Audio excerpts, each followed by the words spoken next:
আসসালামু আলাইকুম। সবাই ভালো আছেন? শুনতে পাচ্ছেন কিনা আমাকে ঠিকঠাক? ওয়ালাইকুম আসসালাম স্যার, আপনি ভালো আছেন? আমরা সবাই ভালো আছি। আলহামদুলিল্লাহ। শুনতে পাচ্ছেন না তাহলে? জি আচ্ছা। স্যার, শোনা ওকে। যাচ্ছে। আপনাদের সঙ্গে তো ম্যাটেরিয়ালসটা শেয়ার করা ছিল, আজকে ক্লাসে যেটা কন্টেন্ট আছে, কারা কারা দেখতে পেরেছেন বা কোনো প্রশ্ন আছে কিনা? স্যার, কম্প্রিহেনশন পার্টটা করি নাই, ট্রান্সলেশনের ওই দুইটা করছি। ওকে। রাইটিংটা পড়ার কথা ছিল, যে লাইন বাই লাইন রাইটিংটা পড়বেন। কম্প্রিহেনশন বা সামারি রাইটিংটা আমরা টেক্সটটা আগে ভালো করে শেখার পরে করি, তাই না? তাছাড়া তো আন্ডারস্ট্যান্ডিংটা যদি ক্লিয়ার না হয় তাহলে তো কম্প্রিহেনশনটা ঠিকঠাক মতো লেখা পসিবল না। টেক্সটটা পড়ার সুযোগ হয়েছে কিনা কারো? কেউ পড়েছেন কিনা বা কোনো প্রশ্ন আছে কিনা? প্রশ্ন শুনলে বুঝতে পারবো যে পড়েছেন কিনা। জি কোনো স্যার, প্রশ্ন আছে? পড়ছিলাম। প্রশ্ন আছে? স্যার, আমার ওই কোশ্চেন সলভ করতে গিয়ে স্যার একটু কনফিউজিং লাগতেছিল আর কি। মানে কতদূর আনসার করা লাগবে বা কিভাবে লেখা লাগবে এটা বুঝতেছিলাম না। কম্প্রিহেনশনের কোশ্চেন আনসার গুলো। কতটুকু লেখা লাগবে এটা ইম্পর্টেন্ট না, আপনার কন্টেন্টটা বুঝতে পেরেছেন কিনা। ওই যে আমি তো প্যাসেজ বুঝি স্যার, আমি জাস্ট আনসার কেমনে করতে হবে এটা বুঝি নাই। অ্যান্সার বলতে আপনি আগে প্রশ্নটা বলেন, কি প্রশ্নের অ্যান্সার করছিলেন? একটু দাঁড়ান স্যার, আমি বের করে দিই। কনসেপচুয়াল জায়গা থেকে কোনো প্রশ্ন আছে কিনা কারো? আচ্ছা, কে কে কে পড়েছেন আমি একটু দেখি আগে, কে কে পড়েছেন আমি প্রশ্ন করি তাহলে বুঝে যাবে। কে প্রশ্ন, কে কে পড়েছেন দেখি, একটু কথা বলেন। স্যার, পড়েছি। একটু নাম বলেন, আমি দেখতে পাচ্ছি না। স্যার, আমার নাম হচ্ছে ফয়জুন নাহার। হ্যাঁ বলেন। আহ কোথাও কোনো কনফিউশন আছে? M2 হ্যাঁ, মানে কি বলেন, M2 money, what is M2 মানি? এখানে মনে হয় M2 মানির একটা ব্যবহার আছে। M2 মানি বলতে পারবেন? সুমি বলেন, M2 মানি কি জানেন?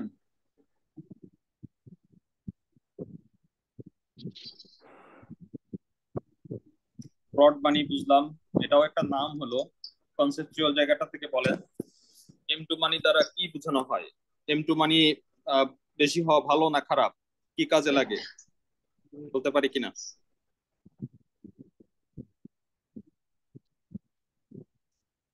ওকে। বুঝতে পেরেছি আপনারা এদার শেয়ার করতে যাচ্ছেন না অথবা পড়েননি, হোয়াট এভার। আমি ক্লাসেই চলে যাই সরাসরি। আজকের কন্টেন্টটা আসলে আহ, এক অর্থে দেখলে মনে হবে খুবই সহজ একটা বিষয়, খুবই সহজ। আবার আহ, আপনি যদি এটার একটা কোয়ালিটি অ্যান্সার করতে চান তাহলে বিষয়টা আবার এতটা সহজ না। হ্যাঁ, এটা একটা পুরা কান্ট্রি পার্সপেক্টিভের সাথে টোটাল ইকোনমির একটা সার বস্তুটা গিয়ে মিলায় আমাদের এই যে রিজার্ভটা, সেই রিজার্ভ বিল্ডিং এর সবচেয়ে বিগ ফ্যাক্টর হচ্ছে আমাদের এই রেমিটেন্স। ওকে। রেমিটেন্স আসলে বাংলাদেশের প্রাণ। আমরা সেই জিনিসগুলোই, এগুলো পপি গাইডের কথা, এই যে বাংলাদেশের প্রাণ, প্রাণ বলছি, বা life blood of Bangladesh economy, all these are language from the poppy guide. Okay.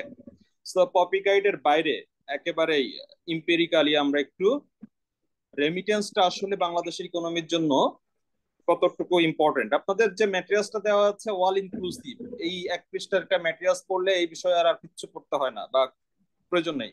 Everything, every concepts are inserted there. But আমাদের একটু আন্ডারস্ট্যান্ডিং দরকার। মানে আপনি যদি কোনো একটা জিনিস ঠিকঠাক মতো ক্লিয়ারলি পিকচারটা না বুঝেন, ওই জিনিসটা আসলে শেখা হয় না।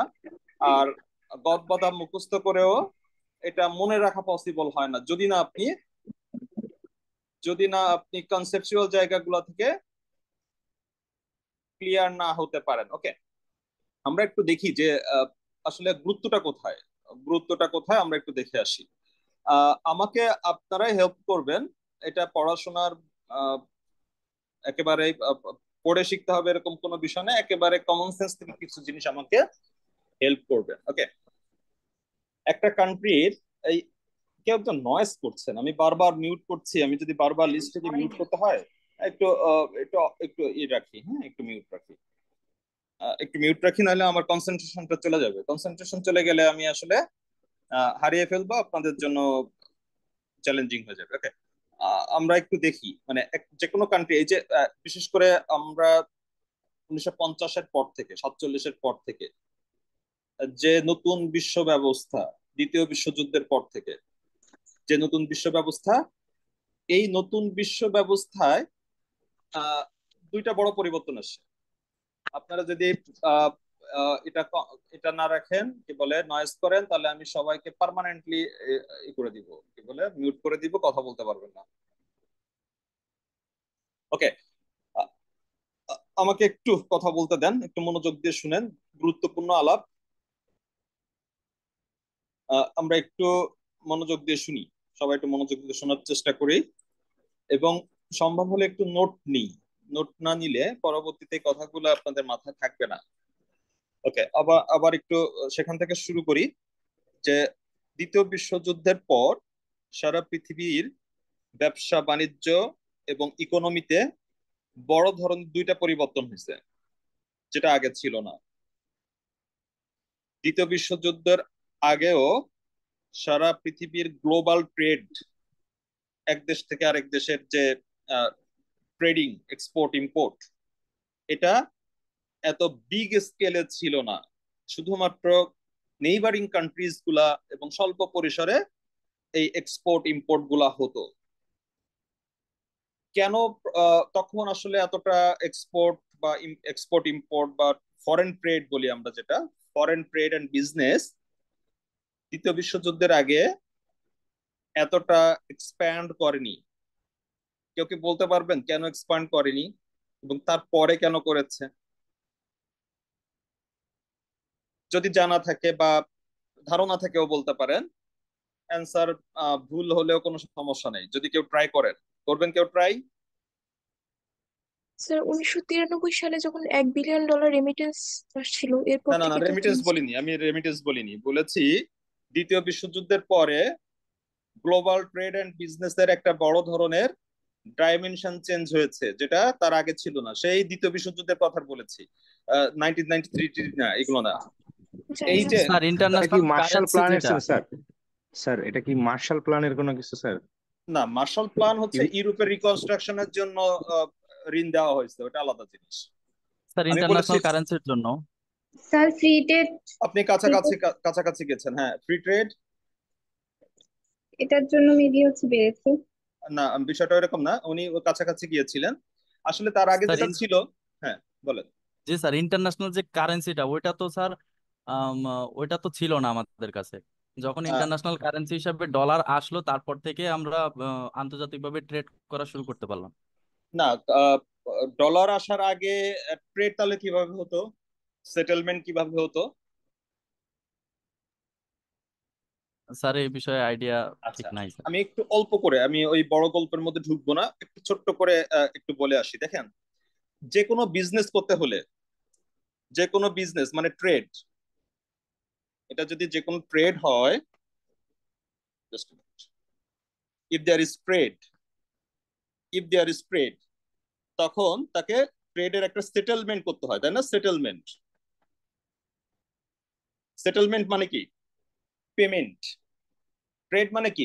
মানে একজন কিনবে, একজন বিক্রি করবে, তাই না? সেলার আর বায়ারের মধ্যে যেটা ঘটনাটা ঘটে, সেটাই ট্রেড, খুব সিম্পল ভাষায়। তো ট্রেড হওয়ার পরে কি হয়, যিনি বিক্রেতা তিনি গুডস অর সার্ভিসটা দিয়ে দেন, তার বিনিময়ে তিনি পেমেন্ট নেন। এখন এই যে দ্বিতীয় বিশ্বযুদ্ধের আগে, মানে এই ব্রেটন উডস যে প্রতিষ্ঠানগুলো আছে, আইএমএফ, ওয়ার্ল্ড ব্যাংক, এগুলা প্রতিষ্ঠা হওয়ার আগে ইন্টারন্যাশনাল ট্রেড সেটেলমেন্ট, এই সেটেলমেন্টটা হতো গোল্ডের মাধ্যমে। কনভার্টিবিলিটি বলে এটাকে, বলা হয় কনভার্টিবিলিটি।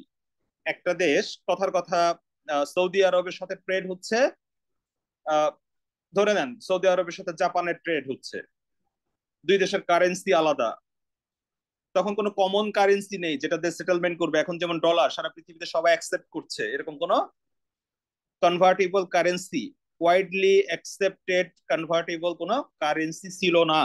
তখন কনভার্টিবিলিটি বা এই ট্রেড সেটেলমেন্টটা হতো গোল্ডের মাধ্যমে। এর অর্থ হচ্ছে, যদি জাপান সৌদি আরব থেকে তেল কিনে এর বিনিময়ে মূল্যের সমপরিমাণ গোল্ড জাপান থেকে আবার সৌদি আরবে পাঠাতে হবে। ব্যাপারটা বুঝেন। বাংলাদেশ যদি এখন চিলি থেকে তুলা কিনে তাহলে তা পেমেন্ট করতে হতো যদি গোল্ডে, তাহলে বিষয়টা কিন্তু খুব স্ল্যাগিশ হয়ে যাবে। কেন? গোল্ড তো আর আপনি চাইলেই ইন্টারনেটের মাধ্যমে পাঠিয়ে দিতে পারতেন না, গোল্ড তো আপনাকে ক্যারি করতে হতো। এটা খুবই রিস্কি। আপনার ডাকাতেরা মানে ডাকাতে জাহাজ আটক করে নিয়ে যেতে পারতো, বা এই পরিমাণ গোল্ড দেওয়া নেওয়া এটা খুব ক্ল্যামজি একটা ঘটনা ঘটতো। তো দ্বিতীয় বিশ্বযুদ্ধের পর ইউরোপ তখন পুরোপুরি ধ্বংসপ্রাপ্ত। ইউরোপ পুরোপুরি ধ্বংসপ্রাপ্ত। তো আহ, সেই সময় সুপার পাওয়ার মানে দ্বিতীয় বিশ্বযুদ্ধকালীন বা তার আগে সুপার পাওয়ার ছিল কিন্তু গ্রেট ব্রিটেন এবং ইউএসএ। খুব সুচতুর ভাবে প্রথম বিশ্বযুদ্ধ দ্বিতীয় বিশ্বযুদ্ধ থেকে একটা সেফ জায়গায় কিন্তু তারা ছিল, তার ফলে তারা কিন্তু খুব একটা ক্ষতিগ্রস্ত হয়নি। এবং যখনই গ্রেট ব্রিটেনের ইকোনমিক সুপার পাওয়ারটা লুজ করলো তারা, তখনই ইউএসএ চিন্তা করলো এই জায়গাটা দখল করতে হবে বা এই জায়গাটা নিতে হবে। এবং ইউএস এর যারা ইকোনমিক পলিসি মেকারস, এটা কিন্তু গল্প পড়ার অংশ না, কিন্তু ব্যাকগ্রাউন্ড আপনাদের জানা দরকার, আহ, একটু ক্লিয়ার হবেন, চোখ কান খুলবে। ইউএস এর যারা মানে ট্রেড এন্ড বিজনেস এর যারা থট মেকারস পলিসি মেকারস, তারা চিন্তা করলো যদি ইউএস এর একটা লং সময় তার যে সুপ্রিমেসি ধরে রাখতে হয়, তাহলে সুপ্রিমেসি ধরে রাখতে গেলে শুধুমাত্র পলিটিক্যাল সুপ্রিমেসি না, এর একই সাথে সাথে ইকোনমিক সুপ্রিমেসিও মানে অ্যাটেইন করতে হবে। এবং এটা করতে হলে দেখেন, ইউএস এর কিন্তু সবচেয়ে বড় মিত্র তারা ইউরোপীয় ইউনিয়নের যে কান্ট্রি গুলো আছে বা ইউরোপের যে কান্ট্রি গুলো আছে, তারা সবচেয়ে মিত্র, সবচেয়ে কাছের মিত্র কার? ইউএস এর। তো ইউএসএ তখন অটোমেটিক্যালি সুপার পাওয়ার, কারণ গ্রেট ব্রিটেনের আর তখন মাজা ভেঙে গেছে, তারা কোনোভাবে চ্যালেঞ্জ করার মতন পজিশনে নেই বা লিড করার মতন পজিশনে নেই। এই অবস্থায় যদি ইউএসএ কে সুপ্রিমেসিটা সারা পৃথিবীতে ধরে রাখতে হয়, তাহলে তাকে ইকোনমিক সুপার পাওয়ার হতে হবে। এবং যে কোনো ইকোনমিক সুপার পাওয়ার, এটা আপনার গ্রামের একজন অর্থশালী বিত্তশালী মানুষ থাকলেও তার কিন্তু পুরা গ্রামের মধ্যে কি থাকে, তারা কিন্তু একটা লাঠিয়াল বাহিনী থাকে, তার একটা বড় সমর্থক থাকে, যাদের বাড়ি ব্রাহ্মণবাড়িয়া তারা আর একটু ভালো জানবেন। তো তাকে কিন্তু লিড করতে গেলে বা পজিশনটা ধরে রাখতে গেলে, পলিটিক্যাল পজিশনটাকে করতে হলে তার যারা মিত্র আছে, মিত্রদেরকেও শক্তিশালী হতে হয়। কারণ আপনি যদি কোথাও একটা জমিদার, তার প্রজারা যদি গরিব হয়, আলটিমেটলি ওই জমিদারও কিন্তু গরিব বা দুর্বল। তো শক্তিশালী শাসক হতে হলে আপনার মিত্রদেরকেও শক্তিশালী হতে হবে, তাহলে সুপ্রিমেসিটা সার্ভাইভ করবে। এই চিন্তা থেকেই তারা চিন্তা করলো, ইউরোপ তো পুরো তখন যুদ্ধে একেবারে বিধ্বস্ত, ইউরোপকে কি করতে হবে? চাঙ্গা করতে হবে। এবং ইউরোপকে চাঙ্গা করতে হলে গ্লোবাল ট্রেড এন্ড বিজনেসটাকে ইজি করতে হবে, সহজ করতে হবে। তখন ইউএসএ এই যে ব্রেটন উডস মডেলের মাধ্যমে ওয়ার্ল্ড ব্যাংক এবং আইএমএফ দুইটা প্রতিষ্ঠান, আইবিআরডি বলতো তখন, এখনো আমরা ওয়ার্ল্ড ব্যাংক বলি, তখন আইবিআরডি ছিল, আইবিআরডি এবং আইএমএফ এই দুইটা প্রতিষ্ঠান তারা সৃষ্টি করলো। আইবিআরডি সৃষ্টি করলো সারা পৃথিবীর মানে সব কি বলে যুদ্ধ বিধ্বস্ত দেশগুলোকে মানে ঋণ সুবিধা দেওয়ার জন্য এবং রিকনস্ট্রাকশন করার জন্য। ওই যেটা বললেন আপনারা, মার্শাল প্ল্যান, মার্শাল প্ল্যানের মাধ্যমে ইউরোপকে লোন দেওয়া হয়। কোন দেশ সর্বপ্রথম লোন পেয়েছিল মার্শাল প্ল্যানের মাধ্যমে? কেউ একজন মার্শাল প্ল্যান বলেছিলেন, বলেন তো। স্যার আমি বলছিলাম স্যার সম্ভবত বেলজিয়াম না, প্রথম পেয়েছিল স্যার। না, sir France. Uruguay. Sir sir হ্যাঁ, ফ্রান্স। ফ্রান্স, এক্স্যাক্টলি, প্রথম পেয়েছিল ফ্রান্স। ওকে, জি স্যার। আমরা আমরা ওই আইপিআরডি পোর্শনটা আজকে আমাদের বিষয়বস্তু না, আমাদের আজকের বিষয়বস্তু হচ্ছে আইএমএফ।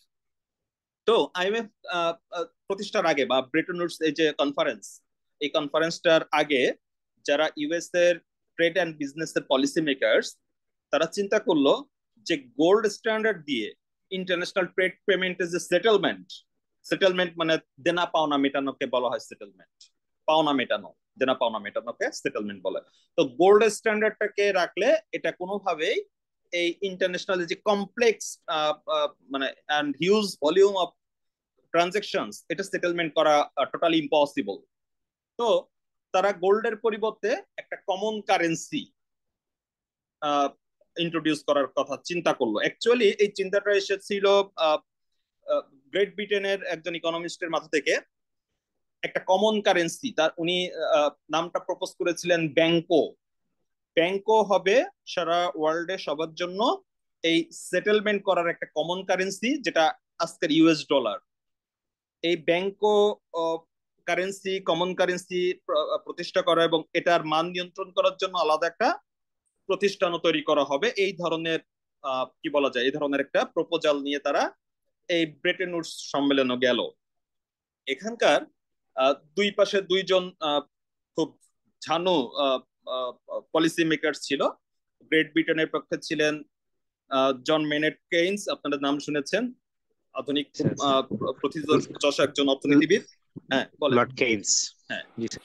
আর ইউএস এর পক্ষে ছিলেন হ্যারি ডেক্সটার। এই দুইজন ভদ্রলোকের মধ্যে কেইনস তো আপনারা জানেন যে আপাতমস্তক উনি একজন ইকোনমিস্ট, এবং হ্যারি ডেক্সটার ছিলেন ইকোনমিক্স বুঝতেন, সাথে উনি ছিলেন আসলে একজন কূটনীতিক, ঝানু কূটনীতিক, পেশাদার কূটনীতিক। তো এই ব্যাংকো এবং একটা নতুন প্রতিষ্ঠান গঠন করার যে আইডিয়াটা জন মেনেট কেইনস দেওয়ার সাথে সাথে হ্যারি ডেক্সটার এটাকে নিজের মতো করে অ্যাকুমুলেট করে নিলেন এবং উনি প্রপোজ করলেন not Banquo, it should be US dollar. তো মানে একজন কূটনীতিকের কাছে তো আসলে একজন ইকোনমিস্ট অন্তত আলোচনার টেবিলে টিকবেন না। তো আলটিমেটলি যেটা হলো, ব্যাংকো এবং যে একটা নতুন প্রতিষ্ঠান করার যে কনসেপ্টটা জন মেনেট কেইনস প্রপোজ করেছিলেন, এটা বাতিল হয়ে গেল। এর পরিবর্তে এই যে মানে ব্যাংকোর পরিবর্তে তারা প্রপোজ করলো US dollar should be the settlement currency বা কমন কারেন্সি, ইউএসডি। ওকে, এর ফলে এই ইউএসডি এখন যদি কমন কারেন্সি হিসেবে নেওয়া হয়, তাহলে ইউএসডি তখন কার কারেন্সি ছিল? ইউএস এর কারেন্সি ছিল। এখন দেখেন, কথার কথা, সেই সময় জাপানের কাছে কি কোনো ইউএস ডলার থাকার কথা? চায়নার কাছে, রাশিয়ার কাছে, অথবা যে কোনো দেশের কাছে থাকার কথা না। তখন তো এক দেশের কারেন্সি আরেক দেশে চলতো না। তো কারোর কাছে কিন্তু ইউএস ডলার নাই। এখন কেউ যদি প্রথমে ট্রেড শুরু করতে চায়, তার কাছে ইউএস ডলার থাকতে হবে না? আপনার কাছে কথার কথা, আপনি এখন জি স্যার। একটা ইন্টারন্যাশনাল ট্রেড যদি করতে চান, আপনার কাছে ডলার থাকতে হবে। ডলার না থাকলে তো আপনি প্রথম ট্রানজাকশনটাও শুরু করতে পারবেন না। তো সবার তখন ইউএস ডলার প্রয়োজন, যখন এটা কমন কারেন্সি হিসেবে অ্যাকসেপ্টেবল হলো বা অ্যাকসেপ্টেড হলো। তো কারোর কাছে যেহেতু ইউএস ডলার নেই, সবার কাছে গোল্ড আছে, কারণ তখন এই ইউএস ডলার পরিবর্তে গোল্ড ব্যবহৃত হতো। তখন সব দেশই এই গোল্ড দিয়ে ইউএস এর কাছ থেকে ইউএস ডলার পারচেস করা, বা যেটাকে বলে আমরা, এটাকে বলা হয় ইস্যু করা, এটা করা শুরু করলো। 35 ounce gold equal to 1 US dollar. এটা ছিল ফার্স্ট ট্রানজেকশনের কি বলা যায়, এটা স্ট্যান্ডার্ড আর কি।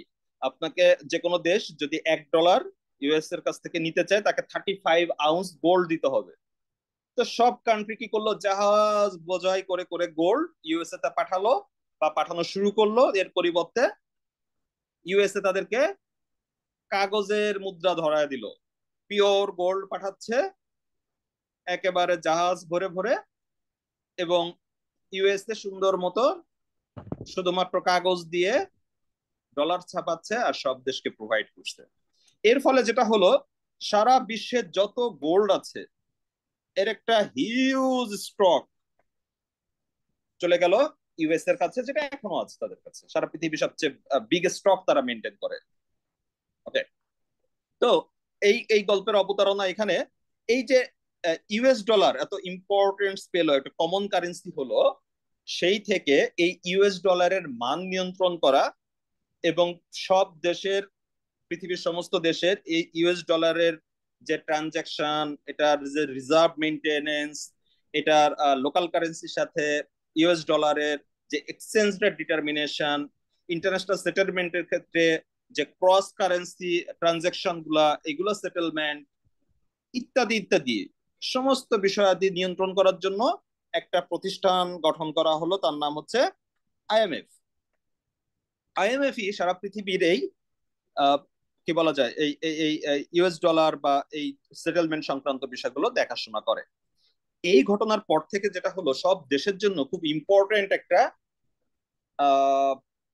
চ্যালেঞ্জ হয়ে দাঁড়ালো sufficient amount of reserve maintain করা। কারণ আপনি যদি ইউএস ডলার অথবা অন্য কোনো কারেন্সিতে আপনি যদি রিজার্ভ মেনটেন না করেন, সাফিসিয়েন্ট রিজার্ভ যদি আপনার কাছে না থাকে, তাহলে আপনার সঙ্গে কেউ ট্রেড করবে না। এটা আমরা অনেক ক্লাসে বলেছি, তাই না? আপনার সঙ্গে ট্রেড করতে হলে সে দেখবে আপনার কাছে ইউএস ডলার সাফিসিয়েন্ট আছে কি না। সো এই রিজার্ভ মেনটেন করা, রিজার্ভ মেনটেনেন্স এইটা সমস্ত দেশের জন্য একটা বিগ চ্যালেঞ্জ হয়ে গেল। দেখেন, আমরা গত 3 বছর, মানে 2.5 বছর যাবত ব্যাপক স্ট্রাগল করছি রিজার্ভ মেনটেন করতে গিয়ে। আমরা শুধু মানে করছি তা না, পৃথিবীর আরো অন্তত লিস্টেড 20টা কান্ট্রি আছে, they are struggling to maintain their minimum reserve requirement.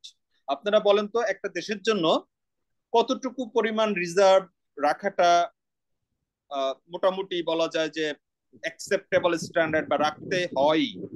এটা 30% অ্যামাউন্টটা স্যার। কেমন? হ্যাঁ হ্যাঁ, 30% স্যার। 30% of what?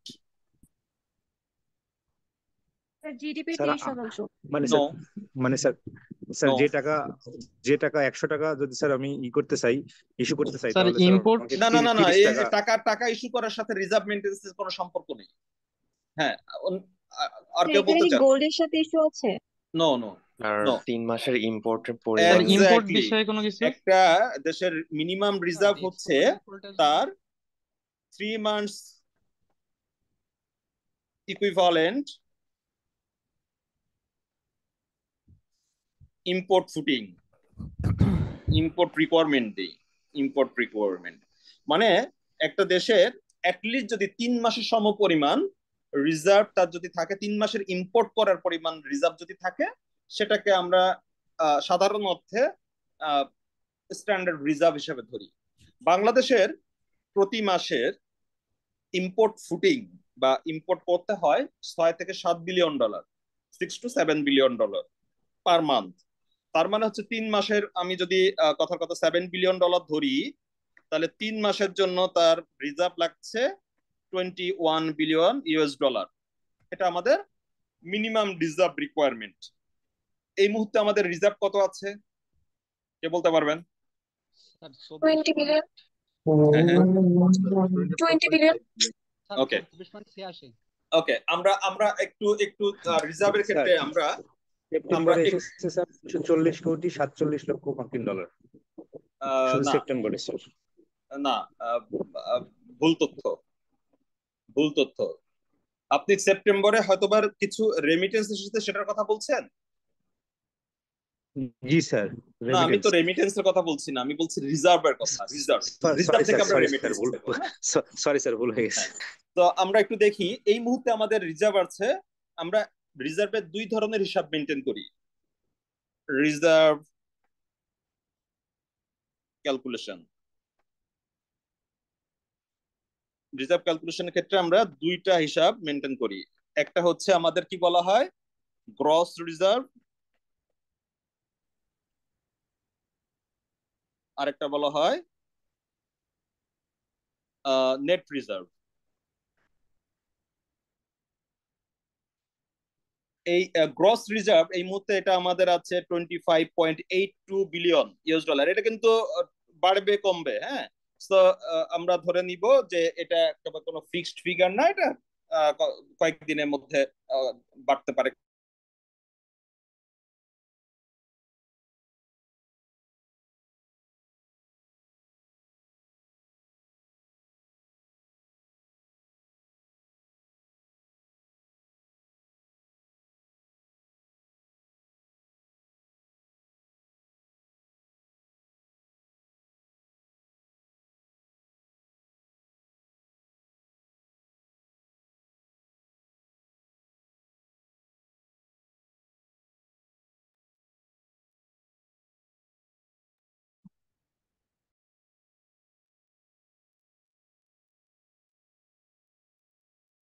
কি আছে? সম্ভবত ডিসকানেক্ট হয়ে গেছে স্যার। কানেক্ট হয়ে গেছে, হ্যাঁ।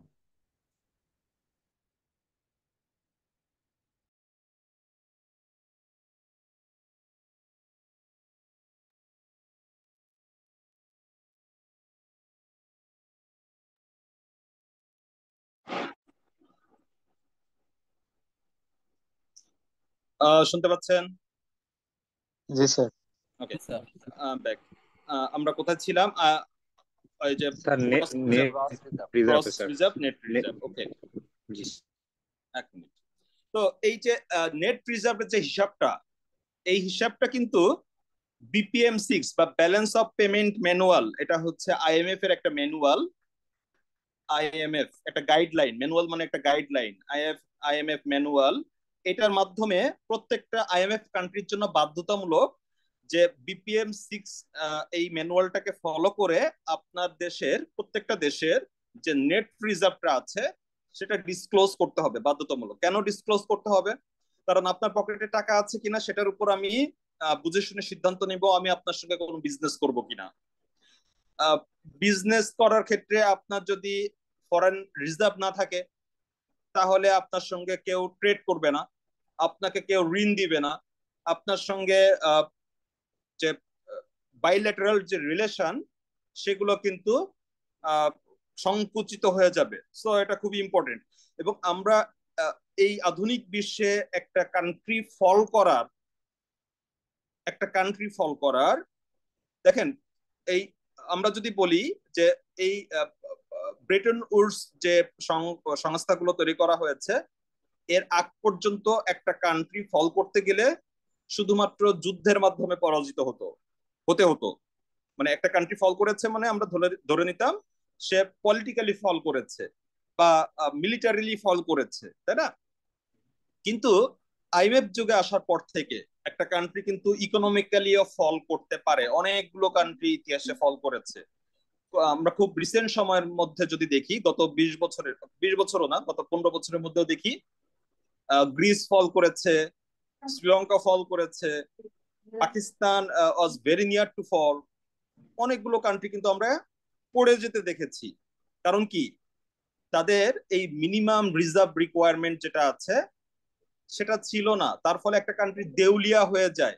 এবং এই দেউলিয়া যখন হয় তখন কিন্তু এই আইএমএফ কিন্তু রেস্কিউ করে। কারণ IMF-ই গ্লোবাল এই যে রিজার্ভ মেনটেনেন্স, আমরা একটু আগে যেটা বললাম, সমস্ত কান্ট্রিগুলোর যে reserve maintenance, foreign currency health maintenance, এই ধরনের পরামর্শ দেওয়া, গাইড করা, এই ধরনের বিষয়গুলো তারাই কিন্তু লুক আফটার করে। তো স্বাভাবিকভাবেই তারাই রেস্কিউ করবে এবং করেও তাই। গ্রিসের ক্ষেত্রেও তারা রেস্কিউ করেছে, শ্রীলঙ্কাকে তারা রেস্কিউ করেছে, ইভেন বাংলাদেশকে 2021-এর লাস্টের দিকে ঠিক একই সময়ের মধ্যে তখন কিন্তু আমাদের $4.7 বিলিয়ন ঋণ দিয়েছিল ব্যালেন্স অফ পেমেন্ট, আমাদের যে ঘাটতি সেটার ম্যানেজমেন্ট করার জন্য। তো এই কাজগুলো সবসময় IMF করে থাকে। আমরা একটু দেখে আসি আমাদের রিজার্ভ পজিশন তো দেখলাম। আপনারা কি কেউ বলতে পারেন সারা পৃথিবীতে সবচেয়ে বিগ রিজার্ভ মেনটেন করে কোন দেশ? সবচেয়ে big reserve? USA maybe sir. না, চায়না। চায়না। সবচেয়ে বড় বিগ রিজার্ভ মেনটেন করছে এখন। $3,626 বিলিয়ন রিজার্ভ আছে তাদের। তার মানে হচ্ছে 3 তাহলে 36 ট্রিলিয়ন তাদের রিজার্ভের পরিমাণ। ওকে, এরপরে সবচেয়ে বিগ রিজার্ভ আছে জাপান। কত? জাপানের আছে 3 ট্রিলিয়ন হওয়ার 1272। কথা না স্যার?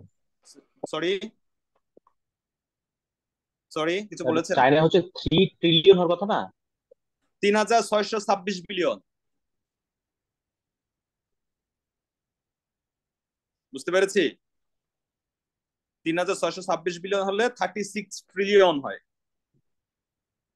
জাপানের আছে 1272 বিলিয়ন, মানে হচ্ছে 12.72 ট্রিলিয়ন। শুধুমাত্র এই দুইটা কান্ট্রি $1 ট্রিলিয়ন রিজার্ভ আছে। স্যার 1000 বিলিয়নে 1 ট্রিলিয়ন হয় না? হ্যাঁ, আমার কি মানে আপনি কি বলছেন? সরি, না না না, এটা 3.6 হবে। স্যার সরি স্যার 3.6 হবে, রাইট, 3.6 হবে আর 1.27 হবে ট্রিলিয়নে গেলে। ওকে, তো বিলিয়নে আছে 3626 বিলিয়ন তাদের রিজার্ভ। আমরা খুব আমাদের নেইবারিং কান্ট্রি গুলো একটু যদি দেখে আসি তাহলে একটা আইডিয়া হবে, এগুলো আমাদের পরীক্ষায় আসবে না, একটু আইডিয়া নেওয়ার জন্য। ইন্ডিয়া, ইন্ডিয়ার রিজার্ভ আছে কত? আমাদের সবচেয়ে নেইবার কান্ট্রি, তাদের রিজার্ভ হিস্ট্রিক্যালি সবচেয়ে হাই এখন, $680 বিলিয়ন রিজার্ভ আছে তাদের। পাকিস্তান, তাদের রিজার্ভ আছে এই মতো $14 বিলিয়ন। শ্রীলঙ্কা, তাদের রিজার্ভ আছে এখন $5.6 বিলিয়ন। নেপাল, নেপালের রিজার্ভ আছে এখন প্রায় $14 বিলিয়ন। ওকে, তার মানে হচ্ছে দেখেন, সরি আফগানিস্তান, আফগানিস্তানটা আমার জানা নেই বা আমি ওটাতে করা হয়নি। ওকে, তো এটা হচ্ছে আমাদের রিজার্ভ পজিশন। দেখেন এখন এই যে কান্ট্রি গুলোর মধ্যে দেখেন, শ্রীলঙ্কা স্ট্রাগল করছে, স্যার পাকিস্তান, বাংলাদেশ কত? এই যে বাংলাদেশ তো দেখিয়ে এলাম, Bangladesh gross reserve, net reserve, মানে আমাদের এখন ব্যবহারযোগ্য রিজার্ভ আছে বিলো $20 বিলিয়ন। নেট রিজার্ভ থেকে ব্যবহারযোগ্য এটা আবার একটু কম হয়, হ্যাঁ, ব্যবহারযোগ্যটা আর একটু কম হয়। তার মানে আপনি এখন ধরতে পারেন আমাদের রিজার্ভটা আসলে 20 থেকে 21 বিলিয়ন ডলারের মধ্যেই উঠানামা করছে। সো আমরা বুঝতে পেরেছি যে reserve is very important. Reserve না যদি না থাকে একটা দেশ দেউলিয়া হয়ে যায়। এই আইএমএফ যুগের আগে দেউলিয়া হইতে গেলে একটা কান্ট্রিকে পলিটিক্যালি ফল করতে হতো বা সাবজুগেটেড হতে হতো, মানে কারো কাছে পরাজিত হতে হতো, যুদ্ধে পরাজিত হতে হতো। এখন যুদ্ধে পরাজিত হতে হয় না। একটা কান্ট্রি যদি ব্যালেন্স অফ পেমেন্টে ফল করে, তার যদি মিনিমাম রিজার্ভ রিকোয়ারমেন্টে ফল করে, এখন একটা কান্ট্রি ফল করে আধুনিক বিশ্বে, তাই না, আইএমএফ যুগে এসে। So reserve is very important, reserve খুবই গুরুত্বপূর্ণ, এর কোনো বিকল্প নেই। আপনি দেখেন হ্যালো, যদি আসসালামু আমরা আলাইকুম স্যার। একটা প্রশ্ন ছিল স্যার। বলেন। স্যার, এই দাসত্বটা কেন মেনে নিত? মানে সবাই যে আপনার ইউএস ডলারের উপর ডিপেন্ডেন্ট হয়ে গেল, তখন তো অনেক বিশ্ব নেতা ছিল, তারা কি এর এগেনস্টে যেতে পারে নাই? 3 মাস আগে আপনি কেন শেখ হাসিনাকে মেনে নিয়েছিলেন বলেন? একই আনসার, মায়ের উপরে কোনো ওষুধ নাই। পাওয়ার মানে বুঝতে পেরেছেন? আপনি মেনে নেন নাই বা সবাই মেনে নিতে জি বাধ্য স্যার। হয় নাই। বাংলাদেশে কি 18 কোটি মানুষ ছিল না? অনেক, এখন যারা অনেক মানে কি বলা যায়, অনেক পাওয়ারফুল লোকজন তারা ছিল না? সবাই ছিল। তো চট থাপ্পড় বা মায়ের উপরে কোনো ওষুধ নাই, একই জিনিস। আপনি যেমন শেখ হাসিনাকে যে জন্য মেনে নিয়েছিলেন, বাকি সবাই ওই ইউএস থেকে সেই জন্য মেনে নিয়েছিল। বা এখনো আপনি ইউএসএ সুপ্রিমেসি মেনে নেন না, কেন মেনে নেন? যে জন্য মেনে নেন এটা সেই কারণ। আচ্ছা, আমরা ওদিকে না যাই, আমাকে একটু রেমিটেন্সে ঢুকতে দিয়েন। তো আমরা দেখলাম আসলে রিজার্ভ খুব গুরুত্বপূর্ণ। আর রিজার্ভের আলোচনার ক্ষেত্রে আমাদের যেদিন রিজার্ভের ক্লাস থাকবে, রিজার্ভ নিয়ে আমাদের কথা হবে, সেদিনও কিন্তু এই আলোচনাগুলো ইম্পর্টেন্স থাকবে, আপনারা একটু আর্লি শিখে ফেললেন। সো এই যে রিজার্ভ মেনটেন করা, এটা আমাদের গলার কাটা হয়ে দাঁড়িয়েছে কতদিন? 2021-এর শেষ দিক থেকে। আর একটু স্পেসিফাই করে বললে অ্যাকচুয়ালি 2022 থেকে, কারণ 2021-এও আগস্টে আমাদের কান্ট্রি হাইয়েস্ট, দেশের সর্বোচ্চ পরিমাণ রিজার্ভ ছিল 2021-এর আগস্টে। কত ছিল বলেন তো?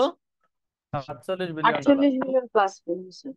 হ্যাঁ, এই পরিমাণ। এরপর থেকে যত মাস গিয়েছে এদিকে 2024 পর্যন্ত আমাদের রিজার্ভটাও আস্তে আস্তে ফল করতে করতে $20 বিলিয়ন চলে এসেছে। ওকে, সো এই যে রিজার্ভটা যে ফল করছে এর কারণ আছে, আমরা ওই যে রিজার্ভের দিন এই জিনিসগুলো শিখবো। তার মানে হচ্ছে রিজার্ভ মেনটেন করাটা আমাদের এই যে 2021 থেকে 24 এই 3টা বছর আমরা স্ট্রাগল করছি। এর আগে কিন্তু আমরা বেশ ফুরফুরা ছিলাম। কেন ফুরফুরা ছিলাম বলেন তো? ফুরফুরা মনে হচ্ছে খুব আরামে ছিলাম। রেমিটেন্স আসতো স্যার অনেক বেশি পরিমাণে। অ্যাকচুয়ালি বাংলাদেশের কাছে যখন, আপনার কাছে যখন টাকা নাই, আপনি আপনার কাছে মনে করেন আপনি বেশ ধনী মানুষ, টাকা পয়সাওয়ালা মানুষ, কিন্তু পকেটে টাকা নাই, এটা একটা সমস্যা। আর আপনার টাকাই নাই, আপনার কোনো অর্থ সম্পত্তি নেই, তখন কিন্তু আপনার পকেটে টাকা নাই, it's not a big deal. তো বাংলাদেশের আসলে রিজার্ভ গত 10 বছর আগে অ্যাকচুয়ালি মানে বলার মতো কোনো রিজার্ভ ছিল না। সো যখন রিজার্ভ ছিল না তখন কোনো ক্রাইসিসও ছিল না। খুব সিম্পল। এই রিজার্ভ বিল্ডিংটা কিভাবে হলো? রিজার্ভটা আজকে যে পজিশনে এসেছে, আপনি যদি 70 দশকে যান, 80 দশকে যান, ইভেন 90 দশকে 1993 পর্যন্ত বাংলাদেশে কিন্তু আপনি আমি এখন যেমন চাইলেই ওয়েবসাইটে ঢুকে আলিবাবা থেকে কোন একটা ফরেন প্রোডাক্ট পারচেস করে ফেলছি। আমাজন ইন অথবা আমাজন ইউএসএ থেকে আমরা চাইলে কোন একটা প্রোডাক্ট পারচেস করে ফেলতে পারছি। আমাদের হাতে ক্রেডিট কার্ড আছে, ডুয়েল কারেন্সি ক্রেডিট কার্ড। আপনি চাইলেই ইউএস ডলার ব্যবহার করতে পারছেন পারমিজিবল লিমিটের মধ্যে। আপনি চাইলেই দেশের বাইরে ট্রাভেল করতে যাচ্ছেন ইউএস ডলার নিয়ে। আপনার ছেলে মেয়েদেরকে আমরা যে টিউশন ফি পাঠাতে পারছি, সহজ হয়ে গিয়েছে। 70-80 দশক পর্যন্ত কিন্তু এটা কিন্তু পারমিজিবল ছিল না। ব্যক্তি পর্যায়ে কেউ কিন্তু ফরেন কারেন্সি ব্যবহার করতে পারতো না। ইভেন ব্যাংক গুলাও কিন্তু ফরেন কারেন্সি ডিল করতে পারতো না। অনলি সেন্ট্রাল ব্যাংক এটা আর্ন করতো এবং ব্যবহার করতে পারতো। কেন রেস্ট্রিকশনটা কেন ছিল? কারণ আমাদের ফরেন কারেন্সি আর্নিং কোনো সোর্স তেমন কিছু ছিল না, এক্সেপ্ট জুট এক্সপোর্ট, পাট রপ্তানি। আমাদের সবচেয়ে অর্থকরী ফসল ছিল। আমরা বলতাম সোনালী আঁশ, কারণ ইট আর্নস ফরেন কারেন্সি, এজন্য তার এত গুরুত্ব ছিল। সেটার পরিমাণও ছিল অবিশ্বাস্য পরিমাণ বেশি। বলেন তো কত ছিল? 70-80 দশকে জুট রপ্তানি করে আমাদের ইনকামটা কেমন ছিল? অনেক বেশি, অ্যারাউন্ড $1 বিলিয়ন, মাত্র $1 বিলিয়ন। সো এই $1 বিলিয়ন যেটা আমরা এক্সপোর্ট করে ইনকাম করতাম ফরেন কারেন্সি, এর বাইরে আমাদের ফরেন কারেন্সি সোর্স ছিল শুধুমাত্র দান খয়রাতের টাকা। এবং তৃতীয় বিশ্বের দেশ হিসেবে আমরা কিছু বাজেট সহায়তা পাইতাম, আমাদের কিছু লং টার্ম লোন দেওয়া হতো সাবসিডাইজড রেটে। এর বাইরে আমাদের আর কোনো ফরেন কারেন্সি সোর্স ছিল না। 1990 দশকে এসে তৎকালীন মানে ইয়ে ছিলেন, কি বলে, ফিনান্স মিনিস্টার সাইফুর রহমান ছিলেন ফার্স্ট বিএনপির প্রথম সরকারে। ওনার সময় এসে যেটা হলো, এই যে কনভার্টিবল বলা হয়, কারেন্ট অ্যাকাউন্ট কনভার্টিবল করা হয়। তার মানে হচ্ছে আগে শুধুমাত্র সেন্ট্রাল ব্যাংক ফরেন কারেন্সি ব্যবহার করতে পারতো, সেটা এখন ব্যাংকও ফরেন কারেন্সি ক্রয় বিক্রয় করতে পারবে। যখনই ব্যাংক ফরেন কারেন্সি ক্রয় বিক্রয় করতে পারবে এবং লোকাল কারেন্সিকে আপনি ফরেন কারেন্সিতে কনভার্ট করতে পারবেন, এটাকে বলা হয় কনভার্টিবিলিটি। আপনি এখন ব্যাংকে গেলে আপনি 120 টাকা দিলে আপনাকে একটা ডলার দিবে। আগে আপনি এটা করতে পারতেন না। এই যে আপনি লোকাল কারেন্সি দিয়ে ফরেন কারেন্সি পারচেস করতে পারছেন, বা 140 টাকা দিলে আপনাকে একটা ইউরো দিবে, আপনি একটা ইউরো কিনতে পারছেন। অথবা আপনার কাছে একটা ইউরো আছে, আপনি সেটা ব্যাংকে গিয়ে সেল করতে পারছেন, অথবা আপনি কোনো এক্সচেঞ্জ হাউসে গিয়ে সেল করতে পারছেন। এই যে লোকাল কারেন্সির সাথে ফরেন কারেন্সির যে কেনা বেচা, এটাকে বলা হয় কনভার্টিবিলিটি। এটা 1993-তেই সম্ভবত কারেন্ট অ্যাকাউন্ট প্রথম কনভার্টিবল করা হয়। এই যে কনভার্টিবল করা, সরি বলেন। 24 মার্চ 1994। ওকে, বুঝি না, 24 মাস 24 মার্চ 1994। আচ্ছা, 94-এ। তো এই কনভার্টিবিলিটির ফলে এর আগ পর্যন্ত দেখেন, যদি আপনার ফরেন কারেন্সি মানে না কিনতে পারেন, তাহলে তো আপনি পৃথিবীর কোথাও থেকে কোনো কিছু ইম্পোর্ট করতে পারবেন না। আবার ফরেন কারেন্সি যদি সেল না করতে পারেন, তাহলে আপনি এক্সপোর্টও করতে পারবেন না। তার মানে হচ্ছে এই কারেন্ট অ্যাকাউন্ট কনভার্টিবল করার আগ পর্যন্ত, যতক্ষণ তার আগে কিন্তু বেসরকারি সেক্টরে কোনো গ্লোবাল ট্রেড করা সম্ভব ছিল না। শুধুমাত্র গভর্নমেন্ট করতে পারতো আমদানি রপ্তানির এই কাজটা, গভর্নমেন্ট করতো। প্রাইভেট সেক্টর করলেও তাকে গভর্নমেন্টের মাধ্যমে করতে হতো। এই যখন এটা কনভার্টিবল করা হয়, এর ফলে global trade global trade global trade মানে হচ্ছে এক্সপোর্ট অ্যান্ড ইম্পোর্ট, এটা ওপেন আপ হয়। বাংলাদেশের মার্কেটটা গ্লোবাল মার্কেটের সাথে অ্যালাইন্ড হয়। বাংলাদেশের একজন ইম্পোর্টার চাইলেই পৃথিবীর যে কোনো দেশ থেকে ইম্পোর্ট করতে পারে পারমিজিবল গুডস, এক্সপোর্ট করতে পারে। এইটা ওপেন আপ হলো। এই যে গ্লোবাল ট্রেড ওপেন আপ হলো, এখন দেখেন গ্লোবাল ট্রেড যখন ওপেন আপ হয়েছে, তো বাংলাদেশে তো আরো অনেক ছোট ছোট জিনিস আছে যেটা আপনি চাইলে বিক্রি করতে পারবেন দেশের বাইরে, তাই না? এবং 90-র দশকে কিন্তু আমাদের আরএমজি এখানে এস্টাবলিশড হলো একটা স্বতন্ত্র ইন্ডাস্ট্রি হিসাবে। এই যে আস্তে আস্তে আমাদের এক্সপোর্ট বাড়লো, ইম্পোর্ট বাড়লো, এক্সপোর্ট বাড়লো, এক্সপোর্ট ইম্পোর্ট, এক্সপোর্ট ইম্পোর্ট, এর মধ্য দিয়ে আমাদের ফরেন কারেন্সি রিজার্ভ বিল্ডিং হওয়া শুরু হলো। যতটুকু গল্প বলেছি এর মাঝখানে একটা ইনভিজিবল গডস হ্যান্ড ছিল, মানে সৃষ্টিকর্তার একটা রাইট হ্যান্ড, মানে আশীর্বাদ, সেটা হচ্ছে রেমিটেন্স। রেমিটেন্সও কিন্তু আমাদের 70-র দশকে কোনো সিগনিফিক্যান্ট কোনো রেমিটেন্স ছিল না। ইভেন 80-র দশক পর্যন্ত কিন্তু আমাদের, মানে আপনি যদি একদম 1989 বা 1990 পর্যন্ত ধরেন, সে পর্যন্ত আমাদের রেমিটেন্স ছিল বিলো $1 বিলিয়ন। 1993-তে ফার্স্ট আমাদের রেমিটেন্সটা $1 বিলিয়ন শেপ নেয়। $1 বিলিয়ন, মানে খানিকটা কি বলা যায়, সিগনিফিক্যান্ট অ্যামাউন্ট, $1 বিলিয়ন। এটা 1993-তে প্রথম বাংলাদেশে $1 বিলিয়ন রেমিটেন্স আসে। সো এই যে রেমিটেন্স এবং আমাদের এক্সপোর্ট, এই দুইটার হাত ধরে আমাদের রিজার্ভ বিল্ডিংটা শুরু হয়। এইভাবে আস্তে আস্তে যদি আপনি রেমিটেন্স, এক্সপোর্ট এবং রিজার্ভের ডাটাটা একই টেবিলে বসান, তাহলে দেখতে পারবেন মানে over the years after 90s দশকের পর থেকে আমাদের এক্সপোর্টও বেড়েছে beyond agricultural items, semi industrial production, এবং এক্সপোর্টটা বাড়া শুরু করেছে। একই সাথে আমাদের যে রেমিটেন্স সেটাও বাড়া শুরু করেছে, এবং আমাদের ফরেন কারেন্সি রিজার্ভ বিল্ডিংটা হওয়া শুরু করেছে। 1 বিলিয়ন, 2 বিলিয়ন, 3 বিলিয়ন, 5 বিলিয়ন, এভাবে আস্তে আস্তে বাড়তে বাড়তে বাড়তে বাড়তে 48 বিলিয়ন পর্যন্ত আমরা রিজার্ভ বিল্ড হতে দেখেছি। আবার গত 3 বছর যাবত এটা ডিক্লাইন মুডে আমরা দেখেছি। সো এটা হচ্ছে বাংলাদেশের রিজার্ভের মোটামুটি গল্প। এবার আসেন, আমরা এই যে অনেকগুলো কথা বলে ফেলেছি, যে এই যে রিজার্ভের ক্ষেত্রে দেখেন আমাদের যে ফরেন কারেন্সি সোর্সেস গুলো আছে, এখন আপনারা একটু লেখা শুরু করেন। ফরেন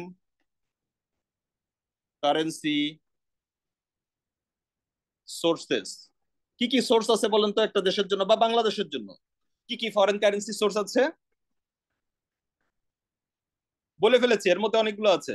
আমরা এক্সপোর্ট করি যখন, এক্সপোর্ট হ্যাঁ, এক্সপোর্ট প্রসিড, এক্সপোর্ট প্রসিড বা এক্সপোর্ট রিসিপ্ট, সেখান থেকে আমরা ফরেন কারেন্সি ইনকাম করি। 2 নাম্বার হচ্ছে রেমিটেন্স ইনকাম, রেমিটেন্স, রেমিটেন্স থেকে আমরা ফরেন কারেন্সি ইনকাম করি। এক্সপ্যাট্রিয়েট থেকে, ওকে, আমাদের foreign loan, foreign loan aid, এই থেকে আমাদের ফরেন কারেন্সি রিজার্ভ হতে পারে, ফরেন কারেন্সি ইনকাম হতে পারে বা ইনফ্লো হতে পারে। ফরেন কারেন্সি সোর্সেস অথবা ইনফ্লো কোথা থেকে হয়, ইনফ্লোটা কোথা থেকে হয়। আর কি হতে পারে? আমাদের যে ফরেন ডিরেক্ট ইনভেস্টমেন্ট আছে,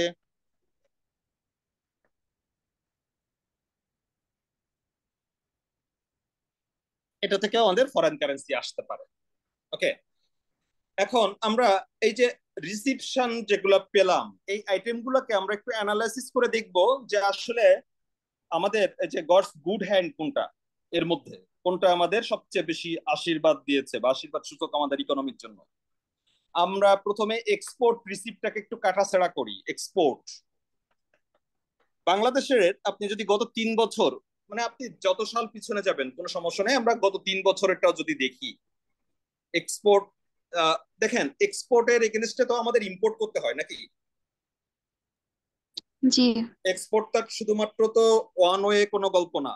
আমরা দেখ আরএমজি তে যেটা এক্সপোর্ট করি, তার আসলে $100 এক্সপোর্ট করতে গেলে $95 আমাদের কাঁচামাল কিনতে হয়।